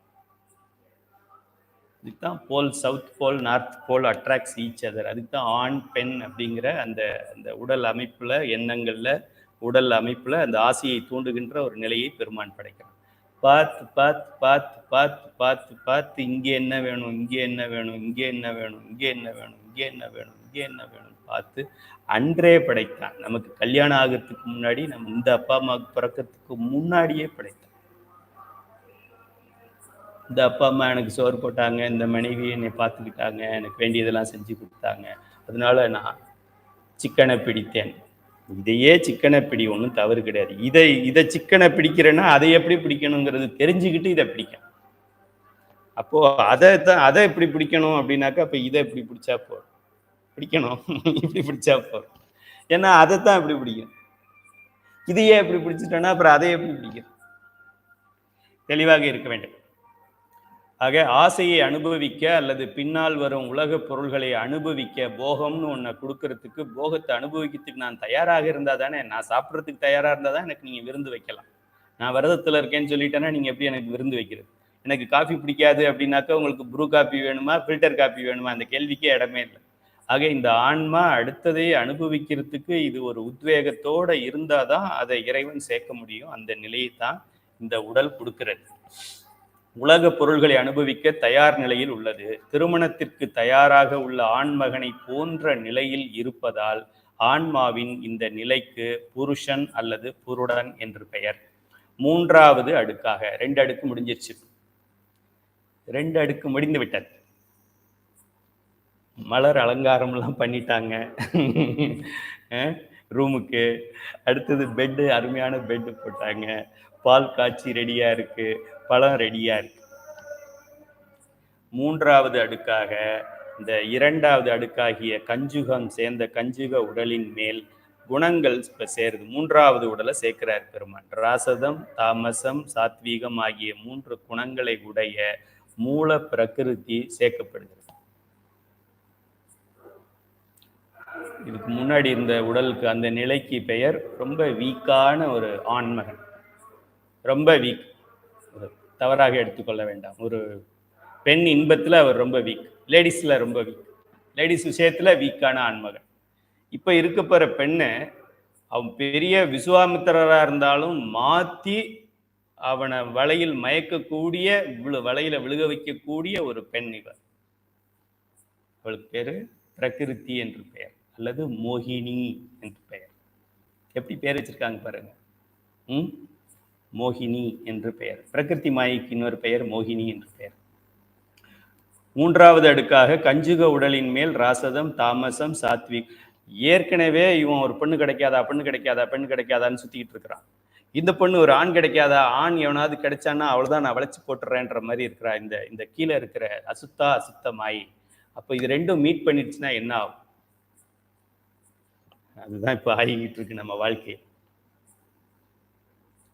மாயையை இறுக்கி பிடிச்சிக்கிட்டு, மாயை சேர்க்கப்பட்டது விளக்காக பயன்படுத்தி விளக்கி கொண்டு ஏணி மரத்துல ஏறிட்டு மேலே போறதுக்கு தானே தவிர ஏணியிலேயே நிக்கிறதுக்கு கிடையாது. ஆக 3வது அடுக்காக கஞ்சுக உடலின் மேல் ராசதம், தாமசம், சாத்வீகம் ஆகிய 3 குணங்களை உடைய மூல பிரகிருதி சேர்க்கப்படுகிறது. மூல பிரகிருதி என்பது அழகான, கவர்ச்சியான, திருமணத்திற்கு தயாரான, உலக இன்பத்திற்கு தயாராக உள்ள இளம் பெண், அதை மோகினின்னு பிராக்கெட்லேயே போட்டிருக்கேன், போன்றது. இதை விட நம்ம எப்படி இந்த சுச்சுவேஷனை எக்ஸ்பிளைன் பண்ணுறது? அதனால பெண்களுக்கு ஈஸியாக புரியுது. அதாவது ஆவலுடன் இருந்த இளைஞனுக்கு இப்போது ஆவலுடன் இருந்த பெண்ணு கிடைத்துள்ளது. பெண்ணுக்கு தனியாக ஆவல் இதுக்கு முன்னாடி கிடையாது. ஏன் அப்படின்னா இந்த உயிர் சேர்ந்தாதான் இதோடைய ஆவல் வெளிப்படும். அது வரைக்கும் இந்த ஆவல் மடங்கி போய் ஒன்றுமே பேசாமல் இருக்கும், பட்டினியாக கிடக்கும். அவனுக்கு அறுசுவை உணவை வச்சா அப்புறமா சொல்லுவான், இதில் கொஞ்சம் உப்பு கம்மியாக இருக்குது சொல்லுவான். அடே, பட்டினியாக கிடந்த உனக்கு போடுறத சாப்பிட்டு போக வேண்டியதானே, உப்பு கம்மியாக இருந்தா என்ன? எங்கள் வீட்டுக்காரரே ஒன்றும் சொல்லாமல் சாப்பிட்டாரு, நீ பிச்சைக்காரன், நீயே இந்த கேள்வியெல்லாம் கேட்குற அப்படிங்கிற மாதிரி இந்த ஆவலுடன் புருட நிலையில் இருந்த இந்த ஆன்மாவுக்கு இந்த மோகினியாகிய ஆன்ம தத்துவங்கள் என்று சொல்லக்கூடிய அசுத்தா அசுத்த பிரகிருதி, மூல பிரகிருதி, மோகினி சேர்கிறது. இப்போ அப்புறம் என்ன நடக்கும்னு உங்களுக்கு தான் தெரியும். ஆன்மாவுக்கு ராசதம், தாமசம், சாத்வீகம் என்ற 3 குணங்கள் சேர்ந்துள்ள இந்த நிலைக்கு குண உடல் அல்லது மனோமய கோஷம் என்று பெயர். குணங்களுக்கு இடமாக சித்தம் என்ற அந்த கரணம் விளங்குகிறது. இது ரொம்ப ரொம்ப ரொம்ப ரொம்ப ரொம்ப முக்கியம். யாராவது எங்கேயாவது சைவ சித்தாந்த சுடரை இழிவாக யாராவது பேசினார்கள், என்ன சொல்லித்தர்றாரு அவரு? சித்தாந்தம் தான் என்னன்னு தெரியுமா? அவருக்கு என்ன தெரியும் சித்தாந்தம்? சித்தாந்தம் நாங்கள்லாம் 24 மாதம் ஒரு ஞாயிற்றுக்கிழமையும் நேரடியா ஆசிரியர்கிட்ட காலையில 9 மணிலேருந்து சாயங்காலம் 5 மணி வரைக்கும் படிச்சு, அதுல முதல் ரத்னம் வாங்கி, அப்புறம் 2வது ரத்னம் வாங்கி, அப்புறம் 3வது ரத்னம் வாங்கி, இன்னுமே எங்களுக்கு சைவ சித்தாந்தம் புரியல. இவர் என்னவோ ஆன்லைன்ல 1 மணி நேரம் கிளாஸ் எடுப்பாராம், அதுக்கு பேர் பட்டம் கொடுப்பாராம் அப்படின்னு யாராவது சொன்னா ஷட் யுவர் மவுத்னு சொல்ல, மூடு வாயன்னு சொல்ல, எக்ஸ்பிளைன் திஸ்ன்னு சொல்ல, இதை விளக்கு எனக்கு. அப்புறமா நீ சுடரை பத்தி பேசுறதுக்கு உனக்கு தகுதி இருக்கா இல்லையான்னு நான் சொல்றேன்னு சொல்ல. யாரா இருந்தாலும் கவலைப்படாதீங்க, 7 மாலை போட்டிருந்தாலும் சரி, 27 நாமம் போட்டிருந்தாலும் சரி, இந்த இடத்துல அவரை எக்ஸ்பிளைன் பண்ண சொல்ல. நம்ம சுடர் மாணவர்கள் உலகம் பூரா யார் இந்த சந்தேகத்தை கேட்டாலும் எக்ஸ்பிளைன் பண்ணலாம். இப்போ பிரகிருதி மாயையில இந்த புருடன் உள்ள இறங்குறாரு. எப்படி சிவபெருமான் அவருடைய சொரூப நிலையிலிருந்து நம்மளுடைய தடத்த நிலைக்கு நமக்காக இறங்கினாரோ, இந்த ஆன்மா இன்னும் தெளிவு பெறுவதற்காக பிரகிருதி மாயைக்குள்ள இறங்குது. பிரகிருதி மாயை என்பது 36 தத்துவத்தில் இல்லை. அதோடைய கூறுகள் தாத்வீகங்கள்ல மாயை பிரகிருத்தியோட கூறுகள் ராஜசம் தாமசம். ஆனா அதுவும் நமக்கு தத்துவம் கிடையாது. அது தாத்வீகம் தான், தெளிவாக இருக்க வேண்டும். இப்ப தத்துவம் இல்லாம எப்படி இந்த உடல் சேர்ந்துச்சு என்றால், தத்துவத்தில் சித்தம் என்கின்ற தத்துவம் சேர்கிறது. சித்தம் எங்க இருக்கு? அந்த கரணங்கள்ல ஒண்ணு. மனம், சித்தம், புத்தி, அகங்காரம் என்கின்ற இந்த உளவியல் ஆசிரியர்கள் 4 அந்த கரணங்களில் ஒன்றாகிய சித்தம் சேர்கிறது. அந்த இந்த 2 அடுக்குல இது இப்ப சேருது, 3வது ஆளா சேருது. சித்தம் சேர்ந்ததுனால பிரகிருதி சேர முடியுது. பிரகிருதி சேர்ந்ததுனால ராஜசம் தாமசம் சாத்வீகம் ஆகிய குணங்களுக்கு இடம் கிடைக்குது. அது விளையாடுறதுக்கு இடம் கிடைக்குது. பெரிய ஸ்போர்ட்ஸ்மேனை கொண்டு வந்துட்டு கிரவுண்டே இல்லாம வச்சிருந்தா அவனை என்ன பண்ண முடியும்?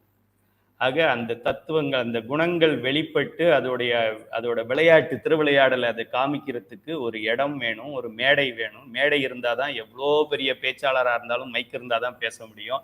எவ்வளோ பெரிய பரதநாட்டிய கலைஞராக இருந்தாலும் மேடை இருந்தால்தான் ஆட முடியும். எவ்வளோ பெரிய ஆர்கெஸ்ட்ரா திறமைசாலியாக இருந்தாலும் ஆர்கெஸ்ட்ரா ஸ்டேஜ் இருந்தால் தான் பண்ண முடியும். இப்போ இது எவ்வளோ பெரிய புருடனாக இது இருந்தாலும் ஆடுவதற்கு இடம் வேண்டும்.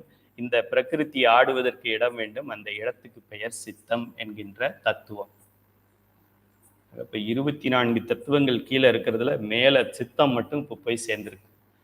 இப்போ ஏற்கனவே உயிரோட வித்யா தத்துவங்கள் சேர்ந்து பிளஸ் சித்தம் சேர்ந்திருக்கு. தத்துவத்தில் சித்தம், பெயரில் பிரகிருதி மாயை, பிரகிருதி மோகினி, கூறுகளில் ராஜசம் தாமசம் சாத்வீகம்.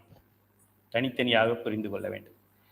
இந்த குணங்கள் சேர்ந்த இந்த உடலுக்கு குண உடல்னு பெயர். இது என்ன பெரிய இன்டர்நேஷனல் டெக்னாலஜியா? இப்ப காரணம் சேர்ந்தா காரண உடல், கஞ்சுகம் சேர்ந்த உடனே கஞ்சுக உடல், குணம் சேர்ந்த உடனே குண உடல். இது புரியாத? நர்சரி ஸ்கூல் பாய்ஸ் புரிஞ்சுக்குவானுங்க. காரணம் சேர்ந்தா காரண உடல், கஞ்சுகம் சேர்ந்தா கஞ்சுக உடல், குணம் சேர்ந்தா குண உடல்.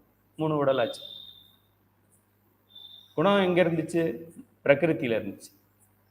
பிரகிருதி தத்துவம் இல்லையே, அதுக்கு தான் சித்தம் நிற்கிது. தத்துவம் நான் பார்த்துக்கிறேன், ஐ வில் டேக் கேர் அப்படின்னு நிற்கும். இப்போ 24 தத்துவங்களில் ஒரே ஒரு தத்துவம் மட்டும் மேலே போய் 3 உடல் ஆயிருக்கு. இதை எக்ஸ்பிளைன் பண்ண சொல்ல, மேலேருந்து கீழே எக்ஸ்பிளைன் பண்ணு, கீழேருந்து மேலே. 36 பற்றி கவலைப்படாது, 31 முதல்ல எக்ஸ்பிளைன் பண்ணு. அப்போ சைவ சித்தாந்த சுடர் பெருசா, சைவ சித்தாந்த தங்கம் பெருசான்னு நீயே முடிவு பண்ணிக்குவேன்னு சொல்லுங்க. யாருக்கிட்டையும் எக்காலத்திலும் சைவ சித்தாந்த சுடர் மாணவர்கள் தலை குனிந்து தடுமாறி நிற்க வேண்டாம். மற்றவங்களுக்கு நீங்கள் வகுப்பு எடுக்கலாம். ஏற்கனவே தங்கம் வாங்கினவங்களுக்கு நீங்கள் வகுப்பு எடுக்கலாம். இது ஒரு முக்கியமான இடம். நன்றாக தெரிந்து கொள்ள வேண்டும். ஆசிரியர் டீச்சர் ட்ரைனிங்கில் இருக்கிறவங்க இதை நல்லா தெரிஞ்சுக்கங்க. இந்த ஒரு இடம் மட்டும் கொஞ்சம் கன்ஃபியூஸ் பண்ணும், மற்றதெல்லாம் ஈஸி. ஆக ஆன்மாவுக்கு ராஜசம் தாமசம் சாத்வீகம் என்ற 3 குணங்கள் உடைய பிரகிருதி சேருது. பிரகிருதி தத்துவம் இல்லை, ஆனா ஒன்ன சேர்க்கணும். அதனால சித்தத்தை எடுத்து வச்சு பிரகிருத்தியை சேர்க்கிறாரு பெருமாள். ஏன்னா சித்தம் என்பது மனம் சம்பந்தப்பட்டது, குணங்கள் என்பது மனம் சம்பந்தப்பட்டது. குணங்கள் என்பது கை காலு, அது போல அந்த என்ன சொல்றது கர்மேந்திரியங்கள் கிடையாது. குணங்கள் என்பது கண்ணு காது மூக்கு என்ற இந்த உலகத்தை அறியக்கூடிய ஞானேந்திரியம் கிடையாது. குணங்கள் என்பது பஞ்சபூதங்களாகிய நீர் நிலம் நெருப்பு காற்று ஆகாயம் கிடையாது. குணங்கள் என்பது ஓசை ஊறு ஒளி சுவை நாற்றம் ஆகிய தன்மாத்திரைகள் கிடையாது. இப்போ குணம் நிற்கிறதுக்கு அதுக்கு ஏற்ற ஒரு ஆள் வேணும். சைவ சித்தாந்தம் படிக்கிறதுக்கு சைவ சித்தாந்தம் தெரிஞ்ச ஒரு ஆசிரியர் வேணும். ஆக சித்தம் என்கின்ற அந்த கரணத்தில் ஒன்று மேலே நின்று குணத்தை தாங்குகிறது. இந்த அளவில் 1 + 5 + 1 + 1 3 உடல் ஆயிடுச்சு. 4வது உடலுக்கு போகும். 3வது அடுக்காக கஞ்சுக உடலின் மேல் ராஜசம் தாமசம் சாத்வீகம் என்ற 3 குணங்களை உடைய மூலப்பிரகிருதி சேர்க்கப்படுகிறது. மூலப்பிரகிருதி என்பது தனி தத்துவம் கிடையாது. 3 குணங்கள் என்பது தனி தத்துவம் கிடையாது. ஆனால் தாத்வீகம் மூலப்பிரகிருத்தில இருக்கு, மூலப்பிரகிருதி சித்தத்தில் இருக்கு. முதல்ல மூலப்பிரகிருதிங்கிறது சித்தம் மட்டும்தானா? அப்படி கிடையாது. கீழே இருக்கிற 23 மூலப்பிரகிருதி தான். எல்லாம் 24 சேர்ந்தது தான் பிரகிருதி. அந்த முதல் நிலை பிரகிருத்தியோட first love, first love letter, first rose நம்ம கொடுத்தது. அதுக்கப்புறம் நம்ம 1000 பேருக்கு லெட்டர் கொடுத்திருந்தாலும் முதல்ல இப்போ நான் இருக்கேன் அப்படின்னா ஃபர்ஸ்ட் ஒரு பெண்ணுக்கு அந்த ஃபர்ஸ்ட் ஒரு லவ் லெட்டர் எழுதணும்ல, அன்பே அப்படின்னு போட்டாமே, முதல் அன்பு போட்டு ஒரு பொண்ணுகிட்ட அதை எழுதி வச்சு சுருட்டி கசக்கி போட்டு, அதுவும் அப்பா அம்மாவுக்கு தெரிஞ்சிடாம அது தனியாக பேப்பர் போட்டு எரிச்சு அதுக்கு ஒரு தீப்பெட்டி வாங்கி அதோட சேர்த்து ஒரு சிகரெட் வாங்கி இதான் மாயைன்னு சொல்றது. இப்போ பொண்ணு அது பாட்டுக்கு அது வேலையை பார்த்துக்கிட்டு இருக்கு, பையன் சிகரெட்ல போய் மாட்டிக்கிட்டாங்க. அது போல முதல் first sight, first love, first impression அப்படின்னு சொல்றாங்களே, ஃபர்ஸ்ட் இந்த சித்தம். இதுக்கப்புறம் இனிமே மாட்டிக்க போகுது, உள்ள நல்லா வசமா மாட்டிக்க போகுது. இந்த சித்தம் ஒரு பொறி மாதிரி அதை நின்று தாங்கி கூட்டிட்டு வருது. இப்போ 3 அடுக்கு உடல் ஆயிடுச்சு, குணம் சேர்ந்ததுனால குண உடல் ஆயிட்டோம். 4வது அடுக்காக ஏற்கனவே உள்ள குண உடலின் மேல் புரி அட்ட காயம் சேர்க்கப்படுகிறது. புரியட்ட காயம், அது புரியாத காயம். நான் 2 இயர்ஸ் பேட்ச் முடிச்சிருக்கிறேன்னு தெரியுமா? அப்படியே புரியட்ட காயம் எதுன்னு சொல்லு, அப்புறமா பேசுவோம் மற்றதில்.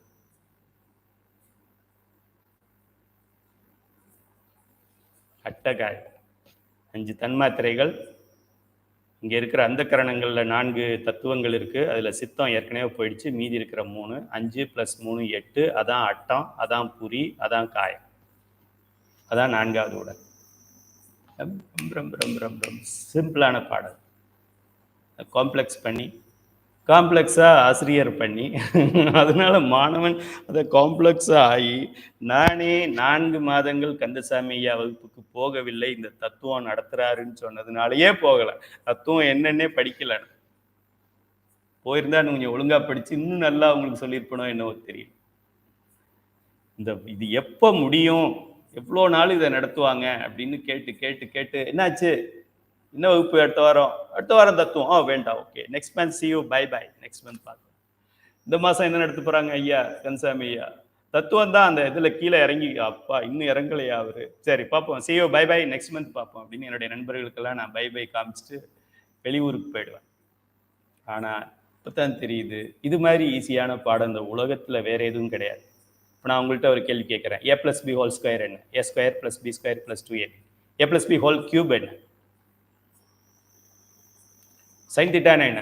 opposite side by hypotenuse. cos theta, cosecant theta, secant theta. Okay, ஒரு வட்டத்தோட பரப்பு எப்படி, வட்டத்தோட சுற்றளவுக்கு என்ன ஃபார்முலா? πd², πr² இல்லைன்னா πd. ஓகே, பட்டத்தோட ஏரியாவுக்கு என்ன? சரி, ஓகே, ஒரு சதுரத்துக்கு உண்டான பரப்பளவு எப்படி கண்டுபிடிக்கிறது? அடக்கம். இது ரொம்ப ஈஸி.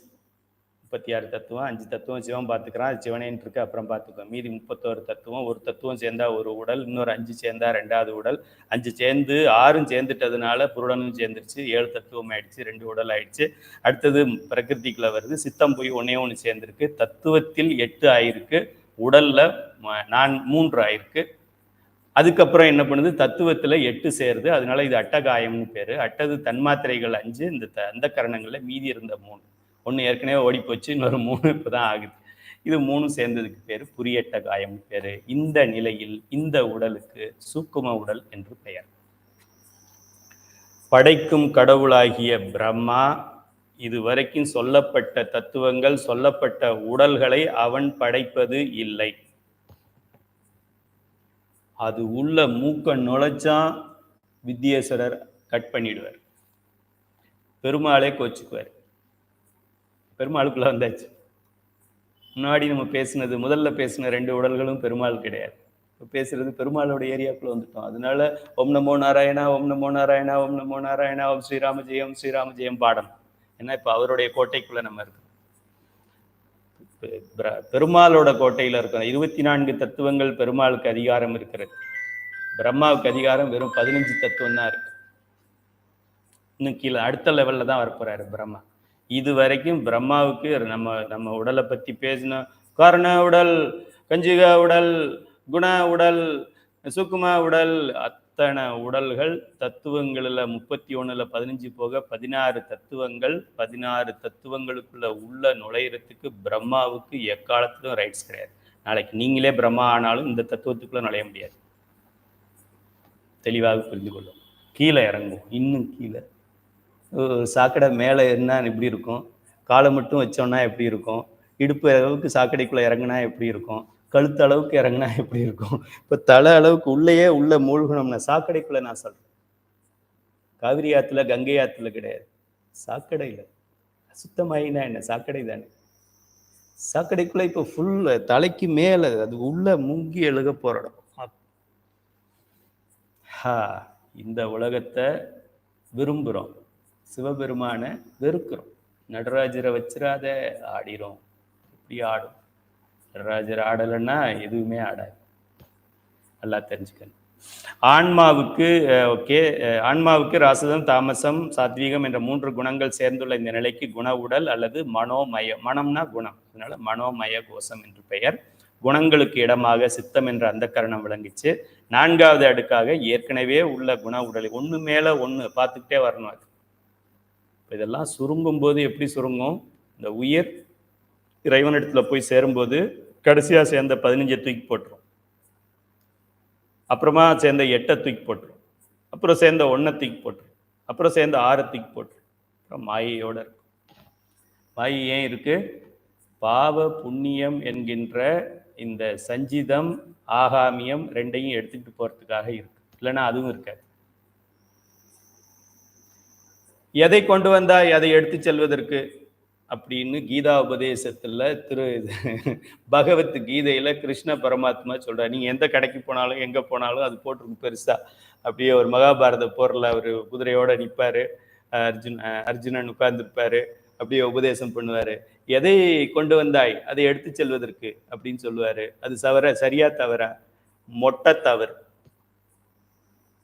முட்டை தவறு, 0. யாராவது வாத்தியாருங்க மார்க் போட்டு அந்த பேப்பர் கரெக்ஷன் பண்ணும்போது கிராஸ் போட்டுட்டு 0 போடு.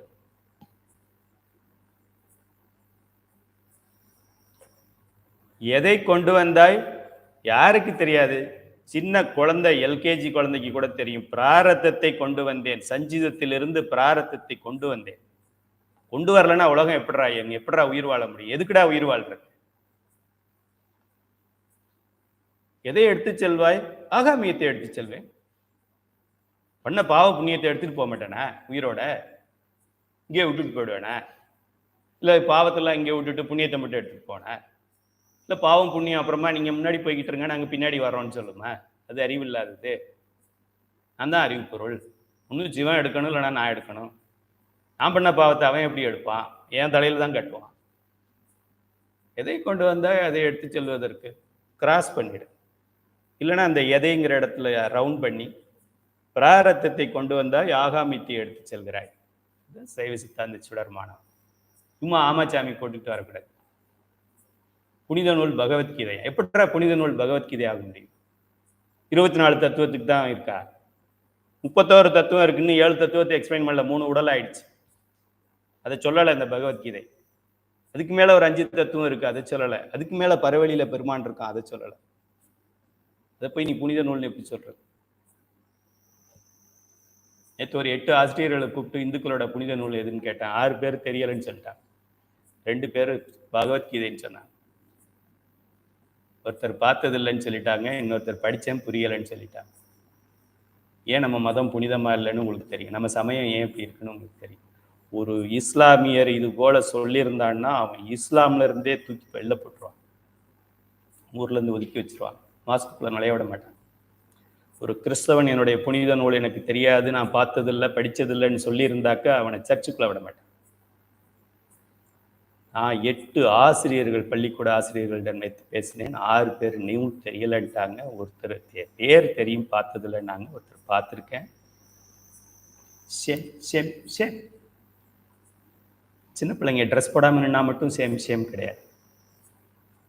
புனித நூல் திருமுறைகள் திருவாசகம் தெரியலைன்னாலும் சேம். 36 தத்துவங்களை எது விளக்குகிறதோ அதுதான் புனித நூலாக இருக்க முடியும். 15 தத்துவத்தை விளக்குறது புனித நூல், 24 தத்துவத்தை விளக்குறது புனித நூல், 31 விளக்குறது புனித நூல், 36ஐயும் விளக்கி அதுக்கு மேல பெருமான் இருக்கான் என்று சொன்னா புனித நூல். இல்லைன்னா தூக்கி கடாசிருங்க. புரட்டாசி மாசமா இருக்க என்ன பண்றது, நல்ல மாசம், தூக்கி கடாசிறது. எதை கொண்டு வந்தாய் அதை எடுத்து செல்வதற்கு? எதை கொண்டு வந்தாய்? பிரார்த்தத்தை கொண்டு வந்தேன். எங்க இருந்து கொண்டு வந்தாய்? சஞ்சீதத்திலிருந்து கொண்டு வந்தேன். சஞ்சிதம் என்பது என்ன? பல்வேறு புல்லாகி பூடாய் புழுவாய் மரமாகி பல்வேறு 84 யோனி பேதங்களில் பல கோடி வருடங்களாக எழுகடல் மணலை அளவிடினும் அதிகமாகி இடர் பிறவிகளில் எல்லாம் நான் சேர்த்தது எங்க போகும்? சும்மா போகும். எதை எடுத்து செல்கிறாய்? ஆகாமியத்தை எடுத்து செல்கிறேன். மனமை மொழியை ஏன் சுத்தமா வச்சுக்கணும்? ஆகாமியத்தை இல்லாம இருக்கிறதுக்கு. நான் எனதுன்னு ஏன் சொல்லக்கூடாது? ஆகாமியம் சேராம இருக்கிறதுக்கு. எதை எடுத்து செல்வாய்? ஆகாமியத்தை எடுத்து செல்வேன். என்ன பண்ணுவேன்? சஞ்சயத்தில் போய் சேர்ப்பேன். திரும்ப வரும்போது என்ன பண்ணுவேன்? பிரார்த்தமா எடுத்துட்டு வருவேன். திரும்ப போகும்போது ஆகாமியா எடுத்துட்டு போவேன். நான் இப்போ மலேசியா போயிட்டு வந்தேன். போகும்போது ரிங்கெட் மலேசியா ஆரம்னு மாற்றிக்கிட்டு போனேன். நம்ம ரூபாயை கொடுத்து வெள்ளின்னு சொல்லுவாங்க, தமிழில் வெள்ளிம்பாங்க, ரிங்கெட்னு பேர். மலேசியன் இதுக்கு ரிங்கெட். சிங்கப்பூருக்கு போகிறேன் அடுத்த மாதம். சிங்கப்பூர் டாலர் இருக்குது. ஆஸ்திரேலியா போகிறேன், ஆஸ்திரேலியன் டாலர் வேறு. யூஎஸ் டாலர் வச்சுருந்தா எல்லா நாட்டிலையும் செல்லும். ஆக நான் இங்கேருந்து இந்த பணத்தை எடுத்துகிட்டு போயிட்டு அங்கே கொடுத்தா செல்லாது. ஆனால் ரிங்கெட் மலேசியா வச்சுருக்கிறேன், அதை இங்கே பிச்சைக்காரன்ட்ட கொடுத்தா கூட வாங்கிக்க மாட்டேன். அங்கே அது செல்லும், இங்கே இது செல்லும். ஆக பிராரத்தம் இதனுடைய சஞ்சிதத்திலிருந்து பிராரத்தத்தை எடுத்துக்கிட்டு வந்தேன். அதை கழிச்சிட்டு 0 பண்ணிட்டு போகணும். அது கழிக்கிறதுக்கு போல கூடுதலாக நான் ஆகாமியத்தை சம்பாதிக்கிறேன். ஆகாமியம் சஞ்சிதத்துக்கு போகும், சஞ்சிதம் பிரார்த்தமாகும், பிரார்த்தத்தில் ஆகாமியம் வரும், ஆகாமியம் சஞ்சிதமாகும், சுத்திக்கிட்டே இருக்கும். இது தெரியாது அவனுக்கு. இதை சொல்லாத ஒரு நூல் எப்படி புனித நூலாக இருக்க முடியும்? அது முதல்ல பெரிய போஸ்டர். எந்த கடைக்கு போனாலும், எந்த வியாபார ஸ்தலத்துக்கு போனாலும், எந்த ஹோட்டலுக்கு போனாலும், எதை எடுத்துக்கொண்டாய் அதை எடுத்து செல்வதற்கு ஃபர்ஸ்ட் ரவுண்ட் பண்ணு. பிராரத்தத்தை எடுத்துக்கொண்டு வந்தேன், ஆகாமியத்தை எடுத்து செல்கிறேன். இது சைவ சித்தாந்த சுடர் பாடம். சைவ சித்தாந்தம்னு சொல்லுங்க. சுடர் எளிமையா சொல்றது. நம்ம புதுசா எதையும் சொல்லலை, நீங்க தான் சொல்லி மாட்டிக்காதீங்க.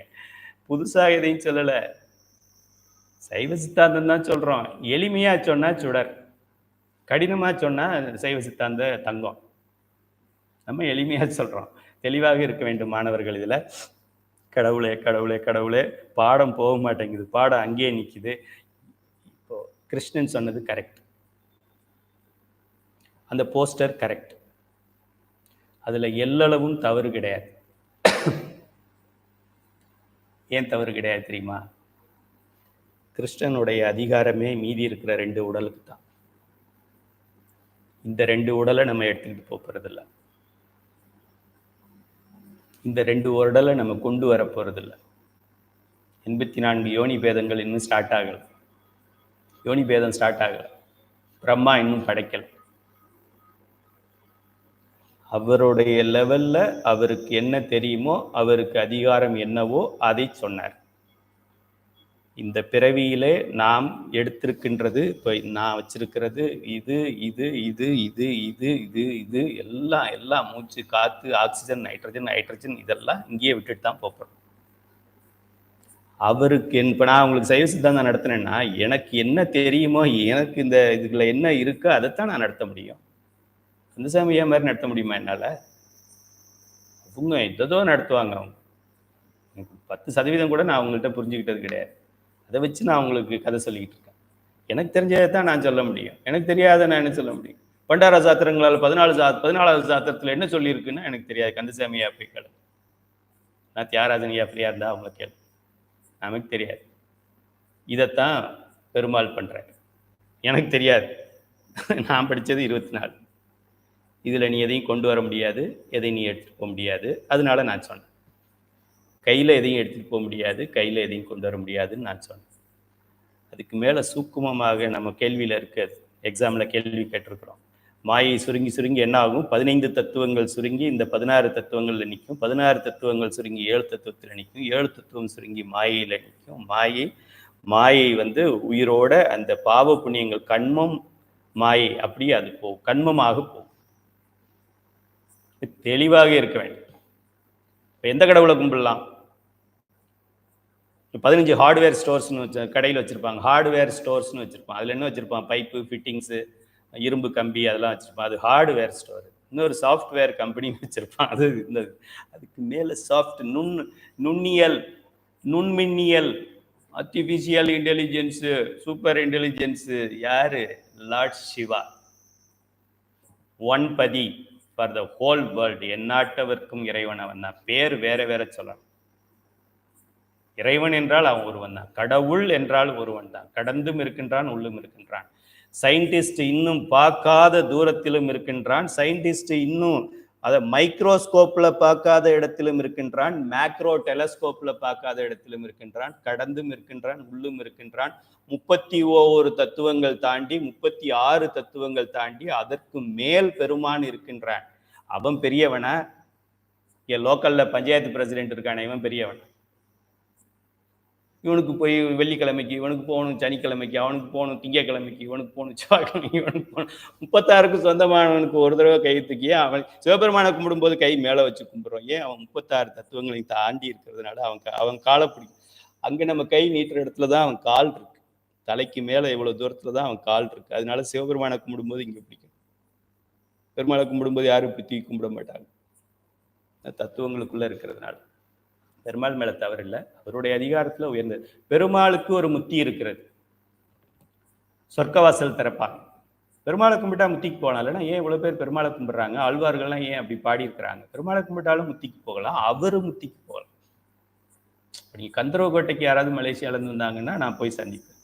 அவங்க தஞ்சாவூருக்கு வரும்போது சந்திப்பேன். ஏன்னா எனக்கு கந்தரவக்கோட்டிலேருந்து பக்கம் தஞ்சாவூர். அவங்க சிதம்பரத்தில் இருக்கும்போது நான் பார்க்கல, அவங்க திருவண்ணாமலையில் இருக்கும்போது நான் போய் பார்க்கல, ஏன்னா ரொம்ப தூரம், அது நான் போகலை. அவங்க ஷெடியூலை வாங்கி பார்த்துட்டு கும்பகோணம், சீர்காழி, சிதம்பரம்லாம் வேண்டாம், தஞ்சாவூருக்கு ஒரு நாள் வர்றீங்க, நான் அவங்கள தஞ்சாவூரில் சந்திக்கிறேன்னு சொல்கிறேன். அதுபோல் பெருமாளுக்கு என்ன அதிகாரமோ அதில் அவர் முத்தியை கொடுக்கலாம். ஆக பெருமாளுடைய முத்தின்னு ஒன்று இருக்குது. சைவர்கள் யாரும் பெருமாளுடைய முத்தியை இல்லைன்னு சொல்லக்கூடாது. சொக்கவாசல்னு திறக்கிறாங்க, சொக்கவாசல்ல திறந்த அவருடைய 24 தத்துவங்களுக்குள்ள ஒரு சாலோகம், சாமீபம், சாரூபம், சாயுச்சியம், அதுக்குள்ள அவர் வச்சிருக்கிறாரு. அவர் குறுநில மன்னன். அந்த மன்னனுக்கு ஒரு மந்திரி இருப்பாரு, படைகள் இருக்கும், எல்லாமே இருக்கும். அதனால அவருக்கும் 4 முத்தி நிலைகள் இருக்கும். சாலோகம், சாமீபம், சாரூபம், சாயுச்சியம் அவர் வச்சிருப்பார். நம்ம எய்ம் பண்றது எது? இந்த பிரம்மாவோட சாயுச்சியம் கிடையாது. நம்ம எய்ம் எது? பெருமாளோட சாயுச்சியம் கிடையாது. நம்ம எய்ம் எது? வித்யேஸ்வரரோட சாயுச்சியம் கிடையாது. நம்ம எய்ம் எது? பெருமானுடைய சாயுச்சியம். பெருமானோட சாலோபம் கிடையாது. இவனுடைய சாயுச்சியமும் பெருமானோட சாலோபமும் கிட்டே நிற்க முடியாது. பெருமான்கிட்ட சாலோபத்தில் இருக்கிறோம் அப்படின்னா பெருமாளோட சாயுச்சியத்தை பல பிறவிகளில் கடந்துட்டோன்னு அர்த்தம். அவர் எய்ம் எங்க என்ன சொல்றது, உள்ளுவதெல்லாம் உயர் உள்ளல். குட்டுப்பட்டாலும் மோதிர கையில குட்டுப்பட அவர் காட் சிவபெருமான். மற்றவங்களாம் ஆண்ட வேலை ஸ்டேஷன் மாஸ்டர். ஓகே, உலகம் பஞ்சபூதங்களால் ஆனது. 4வது அடுக்காக ஏற்கனவே உள்ள குண உடலின் மேல் புரியட்ட காயம், வடமொழியில சொன்னா புரி என்றால் ரொம்ப உன்னோட ஒன்னா சுத்திக்கிட்டு, தனியா பிரிக்க முடியாது. ஏன் அப்படின்னாக்க தன்மாத்திரைகள் என்பது அந்த உலகம் தோன்றுவதற்கு, அதாவது தனு கரணம் வரைக்கும் தன்மாத்திரை கிடையாது. புவன போகத்துக்கு தன்மாத்திரைன்னு சில பேர் சொல்லுவாங்க, அது தவறு. ஏன் தவறுன்னு சொல்றோம்? அது புரியட்ட காயமா இருக்கிறதுனால அதை புரிஞ்சிக்க முடியாத காயம்னு அர்த்தம். ஆக இந்த இந்த ஞானேந்திரியங்கள் செயல்படுவதற்கும் கர்மேந்திரியங்கள் செயல்படுவதற்குமே தன்மாத்திரைகள் தேவை. அதான் வள்ளுவர் ஒரு குறள்ல சொல்லியிருக்காரு. இந்த குறள்ல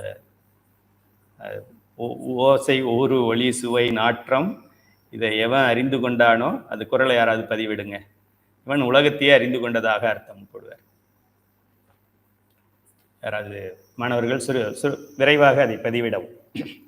ஒரு ஓசை, ஊறு, ஒளி, சுவை, நாற்றம் இவ்5 திறம் கண்டான், இந்த உலகத்தையே அறிந்தான் அப்படின்னு ஒரு குறள் இருக்கு. ஓகே, போகலாம், அடுத்ததுக்கு போகலாம். நெக்ஸ்ட் டைம் ஆயிடுச்சு. இந்த உலகம் பஞ்சபூதங்களால் ஆனது. அதே பஞ்சபூதங்களா ஓகே. இந்த புரி அட்ட காயம், அட்டன்னா 8, புரின்னா சுருங்கிய நிலை. புரி என்பது முறுக்கிய நிலை. முறுக்கு சுத்துறோம்ல, சுருள் முறுக்கு, அது போல இது புரி அட்ட காயம். வேற என்ன சுருங்கி இருக்கும்? கயிறு இருக்குல்ல, அந்த என்ன கயிறு,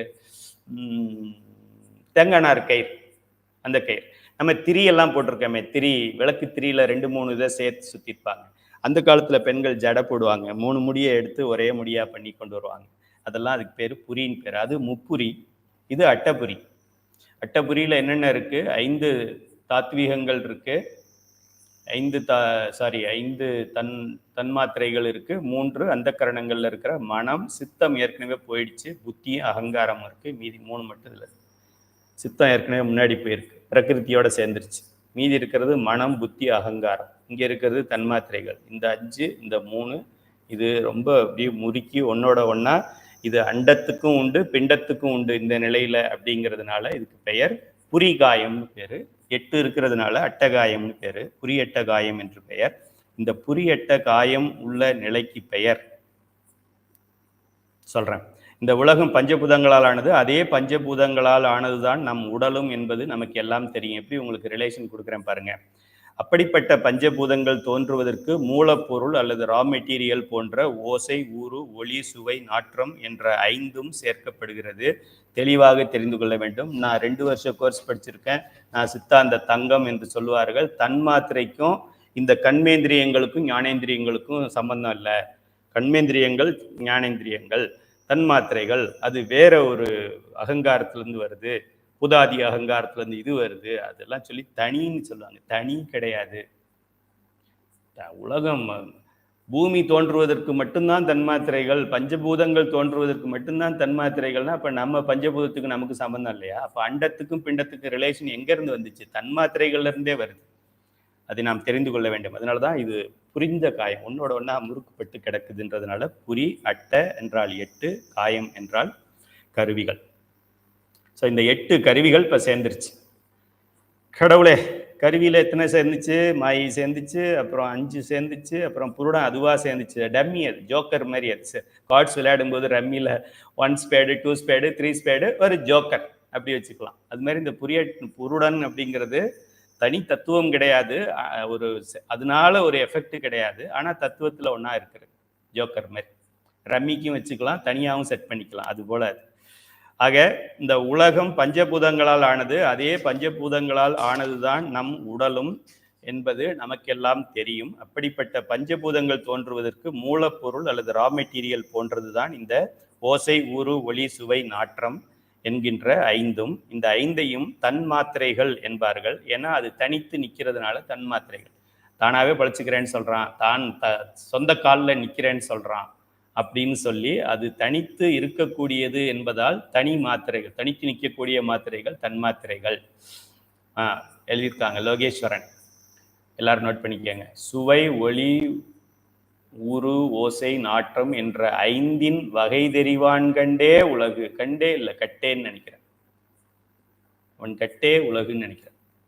இந்த உலகத்துல மிகப்பெரிய அறிவாளி அவன், உலகத்தையே ஆட்டி படைக்கக்கூடிய ஒரு வல்லமை வாய்ந்த ஒருத்தன் இருக்கிறான்னா அவன் யாருடான்னா இந்த 5 தத்துவங்களை தெரிஞ்சுக்கிட்டவன் சொல்றாரு வள்ளுவர். கட்டேன்னு நினைக்கிறேன். லோகேஸ்வரன் கட்டேயா கண்டேயா பாருங்க. அவன் கட்டே உலகுன்னு வந்தாதான் பொருள் சரியா இருக்கு.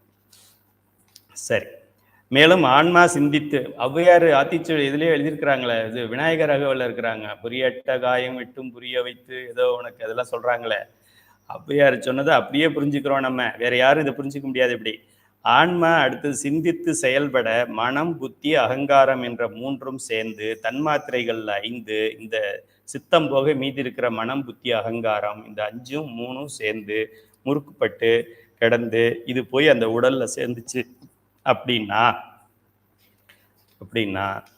இந்த நிலைக்கு பெயர் 5 + 3 8ம் சேர்ந்ததுனால புரியட்ட காயம். இந்த நிலைக்கு பெயர் சூக்கும உடல்.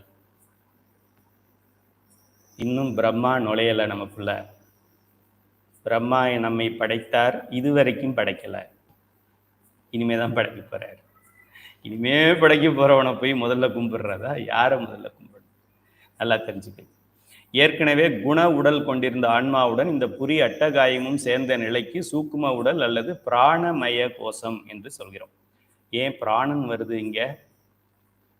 இப்போ இது வரைக்கும் சாஃப்டா இருந்தது, இப்போதான் ஹார்டு சேர்க்க போறான்.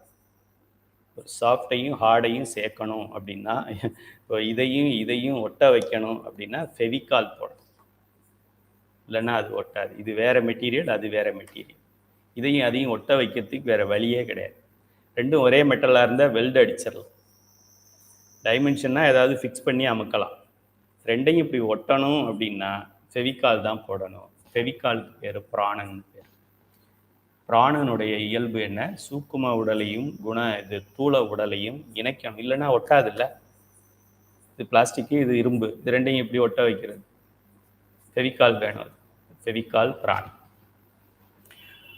இதுவரையில் ஆன்மாவுக்கு 4 உடல் சேர்க்கப்பட்டிருக்கிறது. இதுக்கு பெயர் சூக்ம உடல்னு பேர். இது வரைக்கும் பிரம்மனுக்கு ரைட்ஸ் கிடையாது. இனிமே தான் பிரம்மன் வரப்போறான். நம்ம வாழ்க்கையில் பிரம்மன் நுழையிறது இப்போ தான் நுழைகிறார். பெருமாள் கொஞ்சம் முன்னாடி நுழைஞ்சார். 4வது உடலில் அவர் நுழைஞ்சார். 5வது உடலில் பிரம்மா நுழைகிறார். உடல் யார் நுழைஞ்சா? அதுக்கு மேலே தலைவன் இருக்கான். உடலை சேர்த்தவன் சேர்த்ததுக்கு மேலே 5 தத்துவங்கள், அதுக்கு மேலே அவன் இருக்கான். அவனை கும்பிடுறதா, இவனை குமாஸ்தாவை கும்பிடுறதா? கலெக்டர் ஆஃபீஸ்க்கு போனீங்கன்னா கலெக்டருக்கு விஷ் பண்ணுறதா, குமாஸ்தாவுக்கு விஷ் பண்ணுறது? பிரைம் மினிஸ்டர் ஆஃபீஸ்க்கு போனால் பிரைம் மினிஸ்டருக்கு விஷ் பண்ணுறதா, தோட்டக்காரனுக்கு விஷ் பண்ணுறது? தோட்டக்காரனுக்கு ஒரு 10 வருஷம் அவனுக்கு நம்ம விஷ் பண்ணிக்கிட்டே இருக்கலாம். அவன் போற்றி போற்றி போற்றி போற்றி. நமக்கு இருக்கிறது இன்னொரு 15 வருஷம் தானே. அதனால இவனுக்கு 15 வருஷம், அவனுக்கு 15 வருஷம் பண்ணிக்கிட்டு தானே இப்படி போயிடுச்சு. புல்லாகி புடாகி புழுவாய். இப்போ சிவபெருமான் தான் தலைவன் தெரிஞ்ச பின்னாடியும் காலத்தை வீணாக்குறப்ப. அதான் சேம். குழந்தைங்க ட்ரெஸ் போடலைன்னா மட்டும் சேம் கிடையாது. சிவபெருமான் தான் முழுமுதற் கடவுள். சிவபெருமான் தான் 36 தத்துவங்களுக்கு மேலே நிற்கின்ற பெருமான். அவன் நமக்காக காத்துக்கிட்டு இருக்கான்னு தெரிஞ்சும் அவனுக்காக 5 நிமிஷம் செலவு பண்ணாமல் இருக்கிறவனுக்கு பேர் சேம் சொல்றதா, வேற என்ன சொல்றது? கிரேட் சொல்றதா? இதுவரையில் நாம் உடல் என்று சொன்னதெல்லாம் கண்ணால் காணக்கூடிய தசைகள் கொண்ட உடல்கள் அல்ல, பேரு உடல்னு சொல்லிட்டு வந்தோம். ஆனால் இது எல்லாமே சாஃப்ட்வேர் ப்ரோக்ராம் மாதிரி தான். இன்னும் ஒரு திட்டத்தில் தான் இது இருக்குது, இன்னும் செயலுக்கு வரல. இவையெல்லாம் கண்ணால் காண முடியாத நுட்பமான, அதாவது கம்ப்யூட்டர் சாஃப்ட்வேர் ப்ரோக்ராம் போன்றவை இதுவரையில். ஆண்ட்ராய்டு மொபைல்னு சொல்கிறோம். இல்லை எங்கே இருக்குது ஆண்ட்ராய்டு? யாராவது காமிங்க. ஆண்ட்ராய்டு எங்கே இருக்குது? எந்த கொம்பனும் காமிக்க முடியாது. கேமரா எங்கே இருக்குது? காமிக்கலாம். ஸ்பீக்கர் எங்கே இருக்குது? காமிக்கலாம். ஹெட்ஃபோன் எதில் போடுறது? காமிக்கலாம். பேட்டரி எங்கே இருக்குது? காமிச்சிடலாம். சிம் கார்டு எங்கே இருக்குது? காமிச்சிடலாம். ஆண்ட்ராய்டு எங்கே இருக்குது? எந்த கொம்பனும் காமிக்க முடியாது. அதனால அதுக்கு பேர் சூக்குமம். கண்ணு எங்கே இருக்குது? காமிக்கலாம். காது எங்கே இருக்குது? காமிக்கலாம். கை எங்கே இருக்குது? காமிக்கலாம். கால் எங்கே இருக்குது? காமிக்கலாம். பூமி எங்கே இருக்குது? காமிக்கலாம். காற்று எங்கே இருக்குது? காமிக்கலாம். உள்ள சூக்கும உடல் எங்கே இருக்குது? காமிக்க முடியாது. ஆக 5 உடல்களில் 4 உடலை சிவபெருமானை தவிர வேற எவனும் காமிக்க முடியாது. அதனாலதான் அவனை வணங்குறோம். நம்ம கண்ணால் காண முடியாத நுட்பமான சாஃப்ட்வேர் போன்ற ப்ரோக்ராம் போன்றவை என்பதால் இந்த 16 கருவிகளை தத்துவங்கள் அல்லது தத்துவங்களை சேர்த்துள்ளார் சிவபெருமான். இந்த 16ம் கண்ணால் காண முடியாது, ஆனால் ஆன்மாவால் உணரக்கூடிய நுண்கருவிகள். இப்போ இதனால இதை கண்ணால பார்க்க முடியாதுன்னா பயன் இல்லைன்னு அர்த்தமா? கருப்பு சட்டை போட்டவன் தமிழ்நாட்டில் அப்படித்தான் சொல்லுவான். என் கண்ணுக்கு கல்லா தெரியுது, அதனால கடவுள் இல்லை அப்படின்னு சொல்லுவான். அடே முட்டாள், இதுல எங்கடா ஆண்ட்ராய்டு தெரியுது உனக்கு? இல்லை ஆண்ட்ராய்டு எங்கடா தெரியுது? கம்ப்யூட்டர்ல மைக்ரோசாஃப்ட் எங்கடா தெரியுது? எக்ஸல் தான் தெரியுது. அதுக்குள்ள கோடு இருக்குடா, அதுக்குள்ள ப்ரோக்ராம் இருக்கு, அதுக்குள்ள சோர்ஸ் கோடு இருக்கு. சோர்ஸ் கோடுக்கு ஒரு கோடு இருக்கு. கடவுள் இல்லைன்னு சொல்றதுக்கு எதுக்குடா பகுத்தறிவு? இருக்கு, 3 பொருள் இருக்கு, அனாதி பொருள், இது சொல்றதுக்கு தான் பகுத்தறிவு வேணும். பகுத்தறிவாளன்லாம் நீங்க எல்லாருமே பகுத்தறிவாளன் தான். வாங்க 5வது அடுக்காக ஏற்கனவே உள்ள சூக்ம உடலின் மேல் கண்ணால் காணக்கூடிய உடலும் உலகமும் தொடர்பும் கூடுகிறது. இதுதான் பிராணமய கோஷம் சொல்றோம். இங்கே பிராணன் செயல்பட ஆரம்பிச்சிருது. 5 புலன்களாகிய செவி, மெய், கண், நாக்கு, மூக்கு, 5 புலன்கள் என்று நாம் சொல்லுவது ஞானேந்திரியங்கள் என்று சொல்லுவோம். 5 தொழில் கருவிகள்னு சொல்றது கர்மேந்திரியங்கள், இல்லைன்னா கண்மேந்திரியங்கள்னு சொல்லுவோம். கால், கை. இப்போ நான் செயல்படணும், இப்போ இந்த உங்களுக்கு வகுப்பு நடத்தணும்னா கால், கை, வாய், எருவாய், கருவாய், அது இந்த காரியத்துக்கு பயன்படுது. 5 பூதங்கள் எனப்படுகின்ற ஆகாயம், காற்று, நெருப்பு, நீர், நிலம் ஆக மொத்தம் 15 கருவிகள் கடைசியாக சேர்க்கப்படுகிறது. ஃபைனல் பேக்கிங் போட்டு நல்லா டேப் ஓட்டி அட்ரஸ் எழுதி கொரியரில் கொடுக்குற மாதிரி ஃபைனல் இது. இந்த நிலையில் கண்ணால் காணக்கூடிய நிலையில் நம் உடல் உள்ளதால் இந்த நிலைக்கு தூள உடல் அல்லது பரு உடல் அல்லது முழு உடல் அல்லது அன்னமய கோஷம் அல்லது கோஷம் அல்லது பிசிக்கல் பாடி, காசல் பாடியிலேருந்து பிசிக்கல் பாடிக்கு, கண்ணால் பார்க்க முடியாத ஒரு நிலையிலேருந்து பார்க்கக்கூடிய ஒரு உடலுக்கு வந்திருக்கு. பார்க்கறது மட்டும்தான் உண்டு, பார்க்காததெல்லாம் இல்லைன்னு சொல்கிறவனுக்கு பேர் பகுத்தறிவாளனா? டே, பார்க்கறது ஒரு உடல்றா, பார்க்காதது 4 உடல்றா. உங்கள் அப்பா உன்னை எப்படா பெத்தான் அப்படின்னு கேளுங்க. அப்பாவை நீ பார்த்ததில்லை, உங்கள் தாத்தாவை நீ பார்த்ததில்லை அப்படின்னா உங்கள் தாத்தா இல்லைன்னு அர்த்தமா? உன் கண்ணுக்கு இப்போ தெரியல, எனக்கு செவரு தான் தெரியுது, அதுக்கு பின்னாடி எதுவும் இல்லைன்னா உன் கண்ணு பார்க்கறது அவ்வளோதான் இருக்கு. அந்த பக்கம் எழுந்துச்சு போய் பார்த்தா தெரியும். அது சிவபெருமானை தேடி ஒரு 6 மாதம் பஞ்சபுராணம் பாடினேன் அப்படின்னா சிவபெருமான் இருக்கிறது தெரியும். உட்காந்த இடத்துல இருந்துக்கிட்டு எனக்கு அப்புறம் எதுவுமே இல்லை, இதுக்கு பேர் பகுத்தறிவா? சேம் அறிவு. நம் உடல் என்று நாம் சொல்லும் பொழுது அது நாம் உயிரின் மேல் கூட்டப்பட்ட 5 உடல்கள். உடல்னு சொல்றோம்னா 5 உடல் அப்படிங்கிறத சைவ சித்தாந்த மாணவர்கள் தெரிந்து கொள்ள வேண்டும். சைவ சித்தாந்த சுடர் மாணவர்கள் அப்படி தெரிந்து கொள்ள வேண்டும். தூக்கத்தில் எழுப்பி கேட்டாலும் சொல்ற மாதிரி தெரிந்து கொள்ள வேண்டும். இதான் சுடருடைய டிஃபரன்ஸ். கத்தி மூர்த்தி சின்னதா இருந்தாலும் கீர்த்தி பெருசு அப்படிம்பாங்க. அது போல நம்ம சுடர் சிலபஸ் கம்மியா இருந்தாலும் 14 நூல்களை நம்ம படிக்கல, 15 அழகு தான் நம்ம படித்தாலும் கீர்த்தி பெரிது.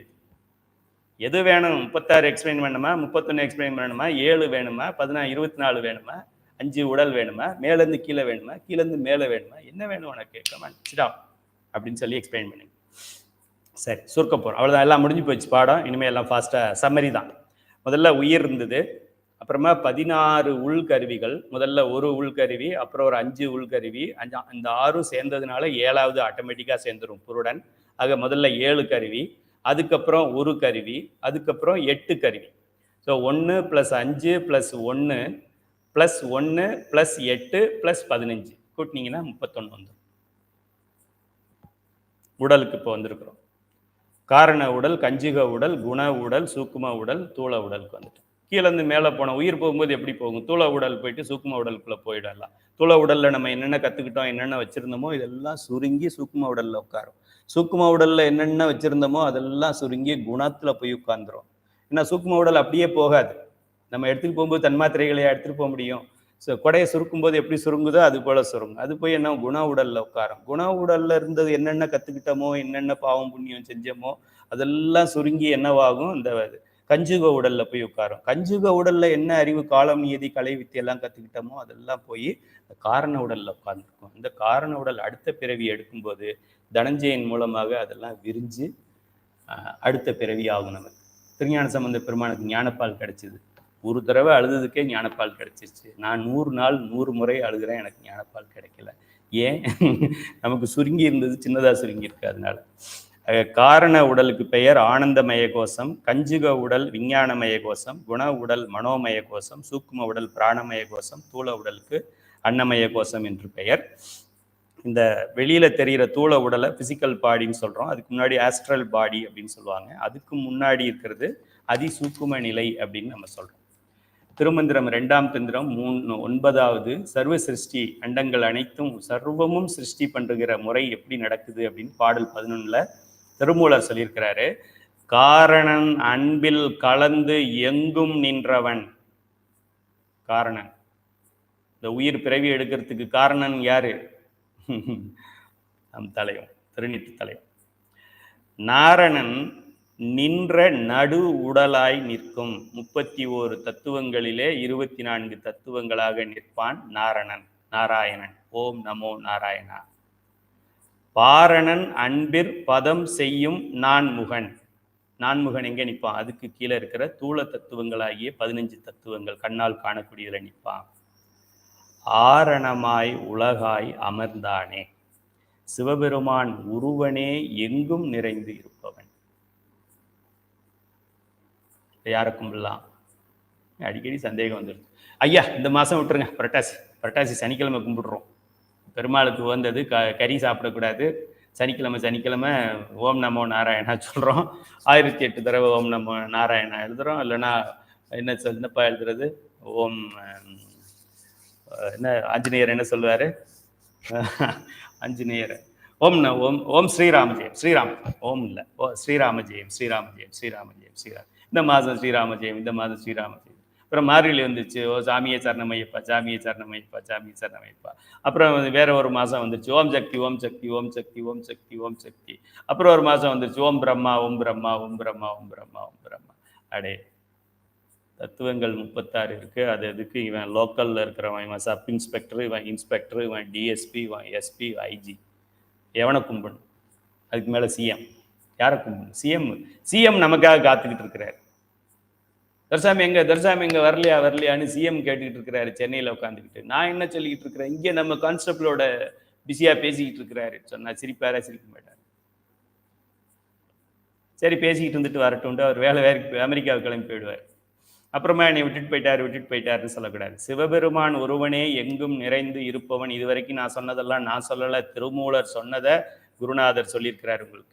சிவபெருமான் ஒருவனே எங்கும் நிறைந்து இருப்பவன். திருமால் தூளம் சூக்குமம் குணசரீரம் வரை நிறைந்து நின்று செயலாற்றுவான். சூலம் தூக்குமம் குணசரீரம். குணம் எங்க வந்துச்சு? 24 தத்துவங்கள். பெருமாள் நீங்க யாராவது வைணவ மதத்தை சேர்ந்தவர்கள் வைணவ நூல்களை எதை படிச்சாலும் 24 தத்துவங்கள் இருக்கின்றன. எல்லா தத்துவத்துக்கும் தலைவனாகியவன் ஈரடியாலே மூவுலகு கலக்கின்ற இந்த பெருமாள் அப்படின்னு சொல்லுவாங்க. கரெக்ட் தாங்க நீங்க சொன்னது. தத்துவம் 24 மட்டும் இல்லைங்க, நீங்க 2/3 தான் சொல்லியிருக்கீங்க, இன்னொரு 12 இருக்குங்க அப்படின்னு சொல்லுங்க. பிரம்மன் தூளத்திலேயே பிருத்திவி தத்துவத்து அளவிலே மட்டும் நிறைந்து நின்று செயலாற்றுவான். இதுவரை நாம் கண்டதுதான் உண்மையான பகுத்தறிவு. இது மாதிரி பகுத்தறிவு இதை எங்க சொல்லி கொடுக்குறாங்க? எம்பிபிஎஸ்லையும் கிடையாது, எம்இல எம்டெக்ல கிடையாது, பிகாம்ல கிடையாது, பிஎஸ்சியில கிடையாது. உலகத்துல உயர்ந்த படிப்புன்னு நீங்க ஏதாவது டாக்டரேட்டு முனைவர் சொன்னாலும் எந்த கன்றாவிலையும் இது கிடையாது. உண்மையான ஒரிஜினல் பாடம் இதுதான். இதுதான் பகுத்தறிவு. இந்த தத்துவம் இந்த தத்துவம் இந்த தத்துவம் இந்த தத்துவம் இந்த தத்துவம். குணம் எப்போ கூடுச்சு, மனம் எப்போ கூடுச்சு, சித்தம் எப்போ கூடுச்சு, தன்மாத்திரைகள் எப்போ கூடுது, கர்மேந்திரியங்கள் எப்போ வேலை செய்ய ஆரம்பிக்குது. தன்மாத்திரைகள் சேரலைன்னா கர்மேந்திரியங்கள் வேலை செய்யாது. ஞானேந்திரியங்கள் எப்போ வேலை செய்யுது. இந்த உலகம்னு சொல்றமே நீர் நிலம் நெருப்பு காற்று, அதோட வேலை என்ன, அதுக்கு நமக்கு என்ன தொடர்பு, இந்த தொடர்பை உண்டாக்குறது யாரு? நீர் நிலம் நெருப்பு என்கின்ற அண்டத்திலிருந்து இந்த பிண்டத்துக்கு தொடர்பை உண்டாக்குறது தன்மாத்திரைகள். தன்மாத்திரைகளோட அந்த சூக்ம உடலோட இந்த தூள உடலை இணைக்கிறது பிராணன். எவ்வளோ விஷயம் இருக்கு. சுவை ஒளி ஊறு ஒரு நாற்றம் அவன் கட்டே உலகு. சாலா நாகப்பன் போட்டாங்க பாருங்க. சுவை ஒளி ஊறு ஓசை நாற்றம் என் 5 வகை தெரிவான் கட்டே உலகு. பாடல் 27 பாருங்க. என்ன வள்ளுவர் சும்மா சொல்லுவாரு, சைவ சித்தாந்த மாஸ்டர். அவர் யாரெல்லாம் சைவ சித்தாந்தத்துல மாஸ்டர்? நீங்க மெய்கண்டார் மட்டும் நினைக்காதீங்க. திருவள்ளுவர் இருக்காரு, ஔவையாரம்மா இருக்காங்க. விநாயகர் அகவல் படிச்சீங்கன்னா சைவ சித்தாந்தம் படிச்சாலே விநாயகர் அகவல் புரிஞ்சுக்க முடியாது. கொஞ்சம் டீப்பா படிக்கணும். சைவ சித்தாந்த சுடர் படிச்சுட்டா விநாயகர் அகவல் புரியாது. அது இதை விட பல மடங்கு உயர்ந்தது. யாராவது விநாயகர் அகவல் பாப்பாமா இருந்தீங்கன்னா விநாயகர் அகவல் விளக்கம் சொல்லுங்க. சரி, ஓகே ஓகே. திருமால் சூலம் தூக்குமம் அதை பார்த்துட்டோம். இதுவரை நாம் கண்டதுதான் உண்மையான பகுத்தறிவு. இதுவரை நாம் அறிந்ததை விஞ்ஞானம் அறிய இன்னும் குறைந்த 5000 போட்டிருக்கேன். 5000 ஆண்டுகளுக்கு மேல் ஆகலாம்னு போட்டிருக்கேன். ஓகே, 5000 இயர்ஸ் ஆனாலும் இதுவரைக்கும் நம்ம படித்ததை விஞ்ஞானம் சப்ஜெக்ட்ல கொண்டு வராது. கொண்டு வர்ற கெப்பாசிட்டி அவங்களுக்கு கிடையாது, அறிவு கிடையாது. அந்த அறிவு வளராது. ஏன்னா உயிர் இல்லை அப்படின்னு ஆராய்ச்சியை நடத்திக்கிட்டே இருக்கிறாங்க. உயிர் இல்லை, வேற ஏதோ ஒன்று இருக்கு அப்படின்னு ஆராய்ச்சி பண்றாங்க. இது எங்க போய் முடியும்? சிவபெருமான்னு ஒன்றும் கிடையாது, இன்னொன்னு ஒன்று இருக்கு அப்படின்னு ஆராய்ச்சி பண்ணிட்டு இருக்காங்க. இது எங்க எப்படி எண்டு வரும்? எல்லா ஆராய்ச்சிகள், எல்லா மதங்கள், எல்லா சமயங்கள், எல்லா ஆறுகள், எல்லா கடல்கள், எல்லா காத்துக்கள் எல்லாம் கடைசியா சிவபெருமான் காலடியில தான் போய் விழுகணும். வேற வழியே கிடையாது. சரி, உதாரணமாக இன்னொரு ரகசியத்தை நான் சொல்ல போறேன். நாம் வெளியிலிருந்து வந்து வீட்டுக்குள் நுழையும் போது, வெளியூருக்கு போயிட்டு வரோம், வீடு பூட்டிட்டு போயிட்டு திரும்ப வர்றோம், வீட்டுக்குள்ள நுழையும் போது மெயின் கேட்டை திறப்போம், அப்புறம் கிரில் கேட்டை திறப்போம், அப்புறம் மரக்கதவை திறப்போம். நான் எங்கள் வீட்டை எழுதியிருக்கிறேன், உங்கள் வீட்டில் எப்படி இருக்குன்னு தெரியல. சில வீட்டில் எடுத்தோடனே மரக்கதவு இருக்கலாம். அதுக்கப்புறம் ரூம் கதவுகளை திறப்போம், ஜன்னல்களை திறப்போம், லைட்டு ஃபேனை போடுவோம். அப்படியே உங்களுக்கு கொண்டு வரேன் பாருங்க வரிசையா. லைட்டு ஃபேனுன்னு ஏன் சொல்கிறேன்? காற்று, நீர், நிலம், நெருப்பு, பஞ்சபூதத்தை காமிக்கிற இடத்துல தான் லைட்டு ஃபேனு டெம்பரேச்சர் அதெல்லாம் நான் பேசுவேன். இப்படி முழு வீட்டையும் நாம் புழங்க ஏற்றவாறு விரிவுபடுத்துவோம். மெயின் கேட்டு பூட்டோட சின்ன சாவி மட்டும்தான் நம் கையில் இருந்தது. வீட்டுக்குள்ளே நுழையும் போது, ஊருக்கு போயிட்டு வரும்போது பர்ஸுக்குள்ளே இருந்து ஒரே ஒரு கீ தான் எடுத்தோம். அந்த கீயை முதல்ல கேட் திறந்தோம். அப்புறமா அங்கே அந்த அலிபாபாவும் 40 திருடர்களும் அதில் சொல்லுவாங்களே, இதை போய் திருவினா இதோட சாவியை அங்கே உள்ளே வச்சு ஒரு இதுக்குள்ளே மறைச்சி வச்சுருப்போம். செப்பல் பாக்ஸுக்குள்ளே அதை வச்சுருப்போம். செப்பல் பாக்ஸுக்குள்ளே அதை திறந்தோம்னா மெயின் டோர் வரும். மெயின் டோரில் மேலே பேக் சைடில் ஒன்று மாட்டி வச்சுருப்போம். அது யாருக்கு? திருடனுக்கு தெரியாமல் மாட்டி வச்சுருப்போம். எல்லா திருடனும் நம்ம வீடு, அவனும் ஒரு வீடு வச்சுருக்கான், அவன் வீட்லேயும் இப்படி தான் மறைச்சி வச்சுருக்கான். அதனால அவனுக்கு தெரியும் செருப்பு கீழே தான் வச்சுருப்பாங்க, இது கீழே தான் இதை வைப்பாங்க, பீரோக்குள்ளே தங்கத்தை வைக்க மாட்டாங்க, ரைஸ் பெட்டிக்குள்ள அடியில் வச்சுருப்பாங்கன்னு திருடனுக்கும் தெரியும். அதனால இப்போ வர்ற ஸ்மார்ட் திருடனெல்லாம் பீரோவை உடைக்கிறது கிடையாது, நேரடியாக ஷூ பாக்ஸ் கிட்ட தான் வருவோம். ஸோ அப்படியே ஒன்னொன்னா நம்ம ஒரு சாவி தான் இருந்தது. அதாவது மாயை என்ற சூக்கும உடல்ல ஒன்று தான் இணைச்சாரு. ஒன்று என்னாச்சு, 5 இணைஞ்சுது. 5 இணைஞ்ச உடனே 6 ஆட்டோமேட்டிக்காக இணைஞ்சுது. அப்புறம் 7 இணைஞ்சுது. அப்புறம் ஒரு 8 இணைஞ்சுது. அப்புறமா ஒரு 15 இணைஞ்சுது. அப்படியே விரிவாகி இன்று அண்டம் பிண்டம் அப்படிங்கிறத பெருசா நம்ம வச்சிருக்கிறோம். இப்படி இந்த உலகம் விரிந்து கொண்டிருக்கிறது. எதையும் படைக்கல. காற்றை படைத்தார், நீரை படைத்தார்லாம் சொல்லக்கூடாது. படைத்தார்னு சொன்னா சர்க்காரியாவது தள்ள போட்டு இல்லது தோன்றாத. நீ என்ன கிளாஸை வேணாலும் எடு, இதுல ஏதாவது மீறி எடுத்துற, இல்லாதது ஒண்ணு வந்துருச்சுன்னு சொல்லாது.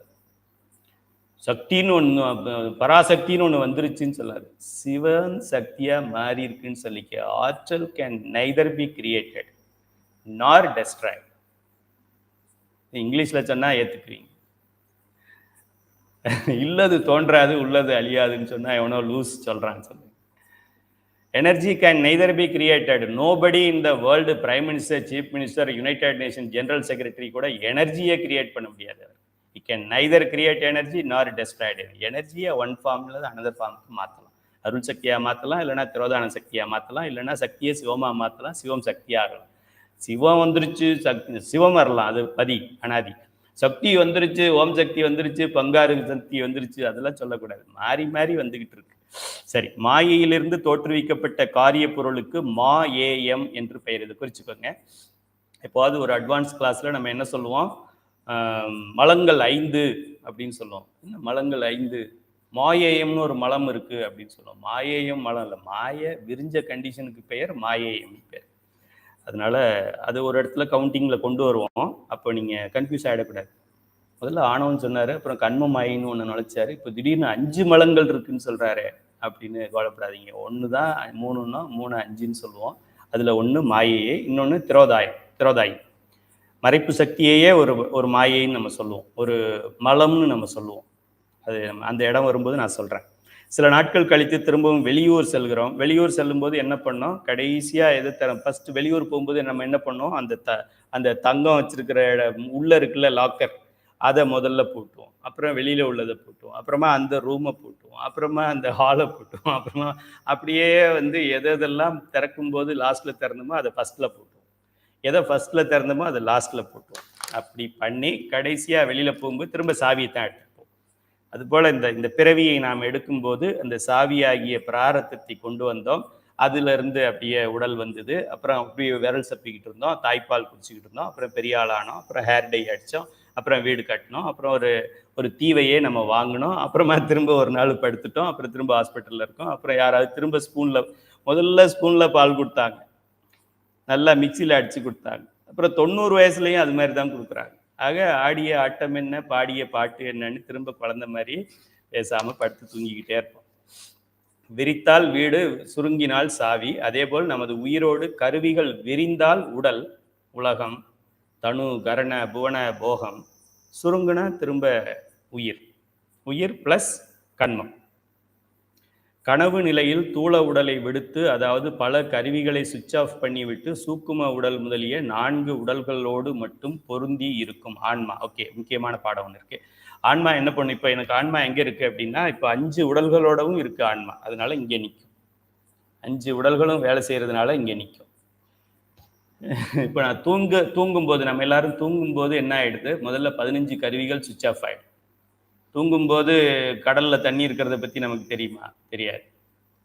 இந்த 15 பிரம்மாவோட கருவிகள் இருக்குல்ல, தூள கருவிகள், அது 15ம் சுவிட்ச் ஆஃப் ஆயிடும். 15 சுவிட்ச் ஆஃப் பண்ணா 15 லைட்டை ஒரே சுவிட்சில் ஆஃப் பண்ணா எப்படி ஆகுமோ அது போல தூங்குற நிலையில 15 கருவிகள் ஆஃப் ஆயிடும். கீழே இருந்து மேலே போறோம், என்னென்ன ஆஃப் ஆயிடும், நீர், நிலம், நெருப்பு, காற்று, ஆகாயம். எது எப்படி போனா என்ன, எங்களு என் ஞாயிறு எமக்கேலோர் எம்பாவாய்.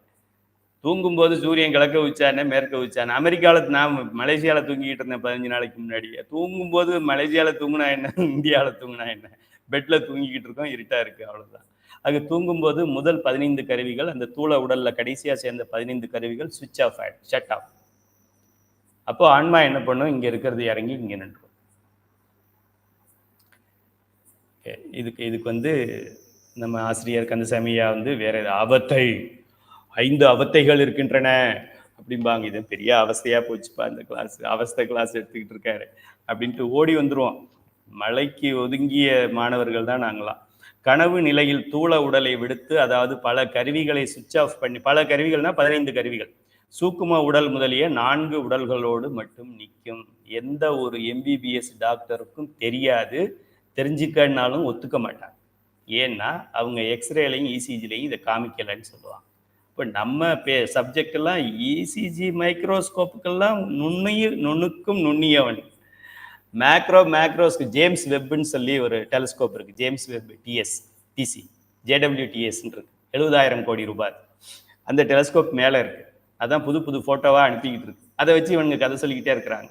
அந்த டெலிஸ்கோப்புக்கு அப்புறம் இன்னொரு டெலிஸ்கோப் வந்த பின்னாடி இந்த படமெல்லாம் போய் அந்த படம் தான் உண்மைன்னு சொல்லுவாங்க. ஆக டெலிஸ்கோப், பெரிய டெலிஸ்கோப் என்ன இருக்குதோ அதுதான் பகுத்தறிவு. சின்ன மைக்ரோஸ்கோப் இது வரைக்கும் எதை கண்டுபிடிச்சிருக்கிறானோ அதுதான் பகுத்தறிவு. முதல்ல MRI ஸ்கேனே இல்லாமல் இருந்தது, ஸ்கேன் வந்தது. அப்புறம் 12 ஸ்லைஸ்னா 26 ஸ்லைஸ்னா 126 ஸ்லைஸ், அப்போ அதுதான் டெக்னாலஜி. அது வரைக்கும் என்ன தெரியுதோ அது உண்டு. இப்போ உயிர் இங்கே இருக்குன்னு சொன்னால் டாக்டர் ஒத்துக்க மாட்டார், உயிர் இருக்கிறதே ஒத்துக்க மாட்டார். அப்புறம் எங்க உயிர் இங்கே இருக்குன்னு சொல்றது ஒத்துக்கிறது? தூங்கும்போது இங்கே வந்துடுது, 15 கருவிகளை சுவிட்ச் ஆஃப் பண்ணுதுங்கிற அளவுக்கு நம்ம நாலேஜ் இருக்கு. எதெல்லாம் சுவிட்ச் ஆஃப் பண்ணுதுங்கிறத நம்ம சொல்றோம். 15 கருவிகள். இது உறக்க நிலை. கனவு நிலை, கனவுனா ஒரு அறகுறை தூக்கம். சரியா தூங்காம கனவு கண்டுக்கிட்டே இருந்தோம்னா, கனவு கண்டா ரொம்ப நல்ல தூக்கம் கிடையாது, கனவு கண்டா தூக்கம் சரியில்லைன்னு அர்த்தம். சுவிட்ச் ஆஃப் பண்ணிட்டு சூக்கும உடல்ல வந்து நிற்கும். அதுக்கப்புறம் நல்லா ஆழ்ந்து தூங்கிட்டேன், படுத்தது தான் தெரியும், காலையில் எழுந்திரிச்சதான் தெரியும், 6 மணிக்கு எழுப்பும்போது தான் தெரியுங்கிறது உறக்க நிலை. அப்போ என்ன ஆகும், அந்த சூக்கும உடல்ல இருந்து விட்டுட்டு, அந்த சூக்கும உடல்ல என்னென்ன கருவிகள் சேர்ந்தது, புரியட்ட காயம் சேர்ந்தது. அப்போ தூங்கும் போது என்ன ஆகுது, புரியட்ட காயமும் நமக்கு நல்ல ஆழ்ந்த தூக்கத்துல நமக்கு புரியட்ட காயம், மனம் சித்தம் புத்தி அகங்காரம் வேலை செய்யறது கிடையாது. ஓகே, பெல் அடிக்குது, என்ன அப்படின்னா அர்த்தம், மணி 9 ஆச்சு, ஐயா வணக்கம்னு போட்டாங்கன்னா என்ன அர்த்தம், மணி 9 ஆகுது போறேன்னு அர்த்தம், நீங்க நடத்திக்கிட்டு இருங்க எனக்கு லேட் ஆயிடுச்சுன்னு அர்த்தம். இதெல்லாம் அப்போ தோணாது ஆழ்ந்த உறக்கத்துல. ஏன், அந்த கரணங்களும் அந்த இது புரியட்ட காயம் 8மே இப்போ சுவிட்ச் ஆஃப் ஆயிடுச்சு. உயிர் இன்னும் இருக்கு, ஆனா சுவிட்ச் ஆஃப் பண்ணிக்குது. உயிரா சுவிட்ச் ஆஃப் பண்ணுதா? இல்லை. உயிரா நாளை காலையில் எடுத்து மாட்டிக்குமா? இல்லை. அப்போ இந்த கருவிகளா அதுவா சுவிட்ச் ஆஃப் ஆகிக்கிச்சா? அதுவும் இல்லை. அப்போ எவனோ ஒருத்தன் பண்ணணும், அவனுக்கு பேர் சிவன் பேர். முட்டாள். சிவபெருமான் இல்லைன்னா வேற எப்படிடா சுவிட்ச் ஆஃப் ஆகும்? உன் வீட்டு லைட்டை சுவிட்ச் ஆஃப், ஃபேனு ஆஃப் பண்ணா கூட நீ ஆஃப் பண்ணா தானடா ஆஃப் ஆகும். ஏன்னா எழுந்திரிச்சு போய் ஆஃப் பண்ணாம ரிமோட்ல ஆஃப் பண்ணலாம், அவ்வளவுதானே தவிர ட்ரிகர் கொடுக்காம எப்படில ஆகும்? பெருமான் பெருமான் பெருமான் ஒன்றாயும் உடனாயும் இருந்து இயக்கி கொண்டே இருக்கிறான். இதான் உடனாய் இருக்கிறது. எங்க இருக்கிறான் சிவபெருமான்? சிவபெருமான் இல்லாம எப்படி கருவி சுவிட்ச் ஆஃப் ஆகுது? கருவி ஆனா காலையில் டக்குன்னு முழிச்சிடறோம், தூங்கும் போது எழுப்புறோம். எழுப்பணும்னு என்ன ஆகுது, எங்க விட்டமோ நேற்று அதெல்லாம் ஞாபகம் வந்துடுது. காலையில எங்க போகணும், என்னாச்சு, என்னென்ன மீட்டிங் இருக்கு, என்ன கிளாஸ், என்ன மெசேஜ் போடணும், யாருக்கு பிறந்தநாள் வாழ்த்து சொல்லணும், டக்கு டக்கு டக்கு டக்கு டக்குன்னு எல்லாம் வந்துடும். யார் கொடுத்தா? பெருமான் கொடுப்பான். யாரையும் கொடுப்பான், பகுத்தறிவாளனா கொடுப்பான். உறக்க நிலையில அதை விடுத்து அடுத்தடுத்து 5 உடல் நம்ம பார்த்துட்டோம்ல, அதை வச்சு நீங்க சொல்லிக்கலாம் 5 நிலைகள். இது 5 அவத்தைகள் என்று சொல்லுவார்கள். வடமொழி வார்த்தை ரொம்ப கடினமா இருக்கும், நம்ம ஈஸியா வச்சுக்குவோம். ஒன்று வந்து நனவு நிலை, முழித்து கொண்டு பேசிக்கொண்டு இப்போ இருக்கிறது. அடுத்தது கொஞ்சம் இப்போ நீங்கள்லாம் சைவ சித்தாந்த வகுப்புல மத்தியானத்துக்கு மேலே எல்லாரும் மாணவர்கள் எல்லாம் என்ன பண்ணியிருப்பாங்கன்னா 15 கருவியை சுவிட்ச் ஆஃப் பண்ணிவிடுவாங்க. காலையில் எல்லாம் 31 கருவியும் வேலை செய்யும்.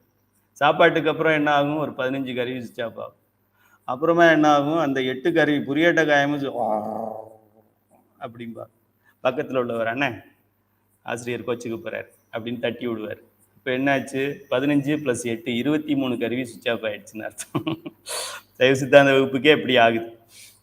அடுத்தது உறக்க நிலை, அப்புறம் பேருறக்க நிலை, அடுத்தது உயிர் படங்கள் நிலை. என்ன, கோமாவோட டீப் கோமா, மூளைச்சாவுன்னு சொல்றாங்களே அந்த நிலை. அப்போ எங்கே இருக்கும், கஞ்சுக உடலையும் விட்டுட்டு காரண உடல். ரொம்ப ஈஸி தானே. 5 உடலை தெளிவாக பார்த்துட்டோம், 36 தத்துவங்களை பார்த்துட்டோம். திரும்ப போகும்போது முதல்ல நிற்கும் போது இங்கே நிற்கிது, அடுத்த உடலுக்கு போகும்போது இங்கே நிற்கிது, அடுத்த உடலில் இங்கே நிற்கிது, அடுத்த உடலில் இங்கே நிற்கிது, அடுத்த கடைசி உடல் எது, காரண உடலில் போயிட்டு மூலாதாரத்தில் நிற்கும். மூலாதாரத்து வழியாக தான் அது வெளியில் போகிறது உள்ளே வர்றதெல்லாம் பண்ணுது. இப்போ பெரிய வீடாக இருந்தது, இப்போ சின்ன சாவியாக மாறிடுச்சு. ஆக விழிப்பு நிலையில் நெற்றி புருவத்திலும், கொஞ்சம் அப்படி அரகுர தூக்கத்தில் கனவு கண்டுக்கிட்டே தூங்குற நிலையில் கழுத்து என்ற கண்டத்திலும், உறக்க நிலையில் நல்லா உறங்கிட்டோம், ஆழ்ந்து தூங்கிட்டோம், படுத்தது தான் தெரியும், எழுந்துச்சு நடுவில் என்ன நடந்ததுன்னே தெரியாது அப்படிங்கிறதா நல்ல டீப் ஸ்லீப், குட் ஸ்லீப். அப்போ எங்க இருக்கும்? இதய பகுதியில் இருக்கும். அதுக்கு தான் சில நேரம் நம்ம கடவுள் உயிர் இங்க இருக்குதுன்னு சொல்றப்ப சில பேர் எனக்கு டவுட் கேட்குறாங்க. ஐயா, நான் மெடிடேஷன் பண்ணும்போது உயிர் எங்க இருக்கிறதா நினைச்சு மெடிடேஷன் பண்ணணும். சிவபெருமானுடைய திருவடி இங்க இருக்குன்னு நினைச்சு பண்ணணுமா, இங்க இருக்குன்னு நினைச்சு பண்ணணுமா? மனம்னு சொல்லி சில நேரம் கையை இங்க வைக்கிறாங்க, மனசாரன்னு இங்க வைக்கிறாங்க. எது சரி? எது சரி? பதில் இதுல இருக்கு. கனவு நிலையில் இருக்கும்போது உயிர் இங்கே நிற்கும். கொஞ்சம் கனவோட உறக்கம் இருக்கும்போது இங்கே நிற்கும். நல்லா ஆழ்ந்து உறங்கும் போது இங்கே நிற்கும். அதுக்கப்புறமா பேருறக்கம் அப்படிங்கும்போது அந்த எங்க வந்துடுது? தொப்புள் என்று சொல்லக்கூடிய நாபி பகுதிக்கு வந்துடும். அடுத்து ஆழ்ந்த, அதாவது உயிர் ஆல்மோஸ்ட் உயிர் படங்கள்னா செத்து போயிட்டோன்னு இல்லை, சாகிற மாதிரியான டெட் பாடி நிலைக்கு இந்த ரொம்ப முனிவர்கள்லாம் தவத்தில் இருப்பாங்கல்ல, புற்றெழுந்தும் காணாத மாணிக்கவாசகர், உடம்புல புத்து வளர்ந்துகிட்டு இருக்கு. இவர் என்னப்பா, திருவண்ணாமலையில ரமண மகரிஷி மேல பாம்பு விளையாண்டுகிட்டு இருக்கு, கடிச்சு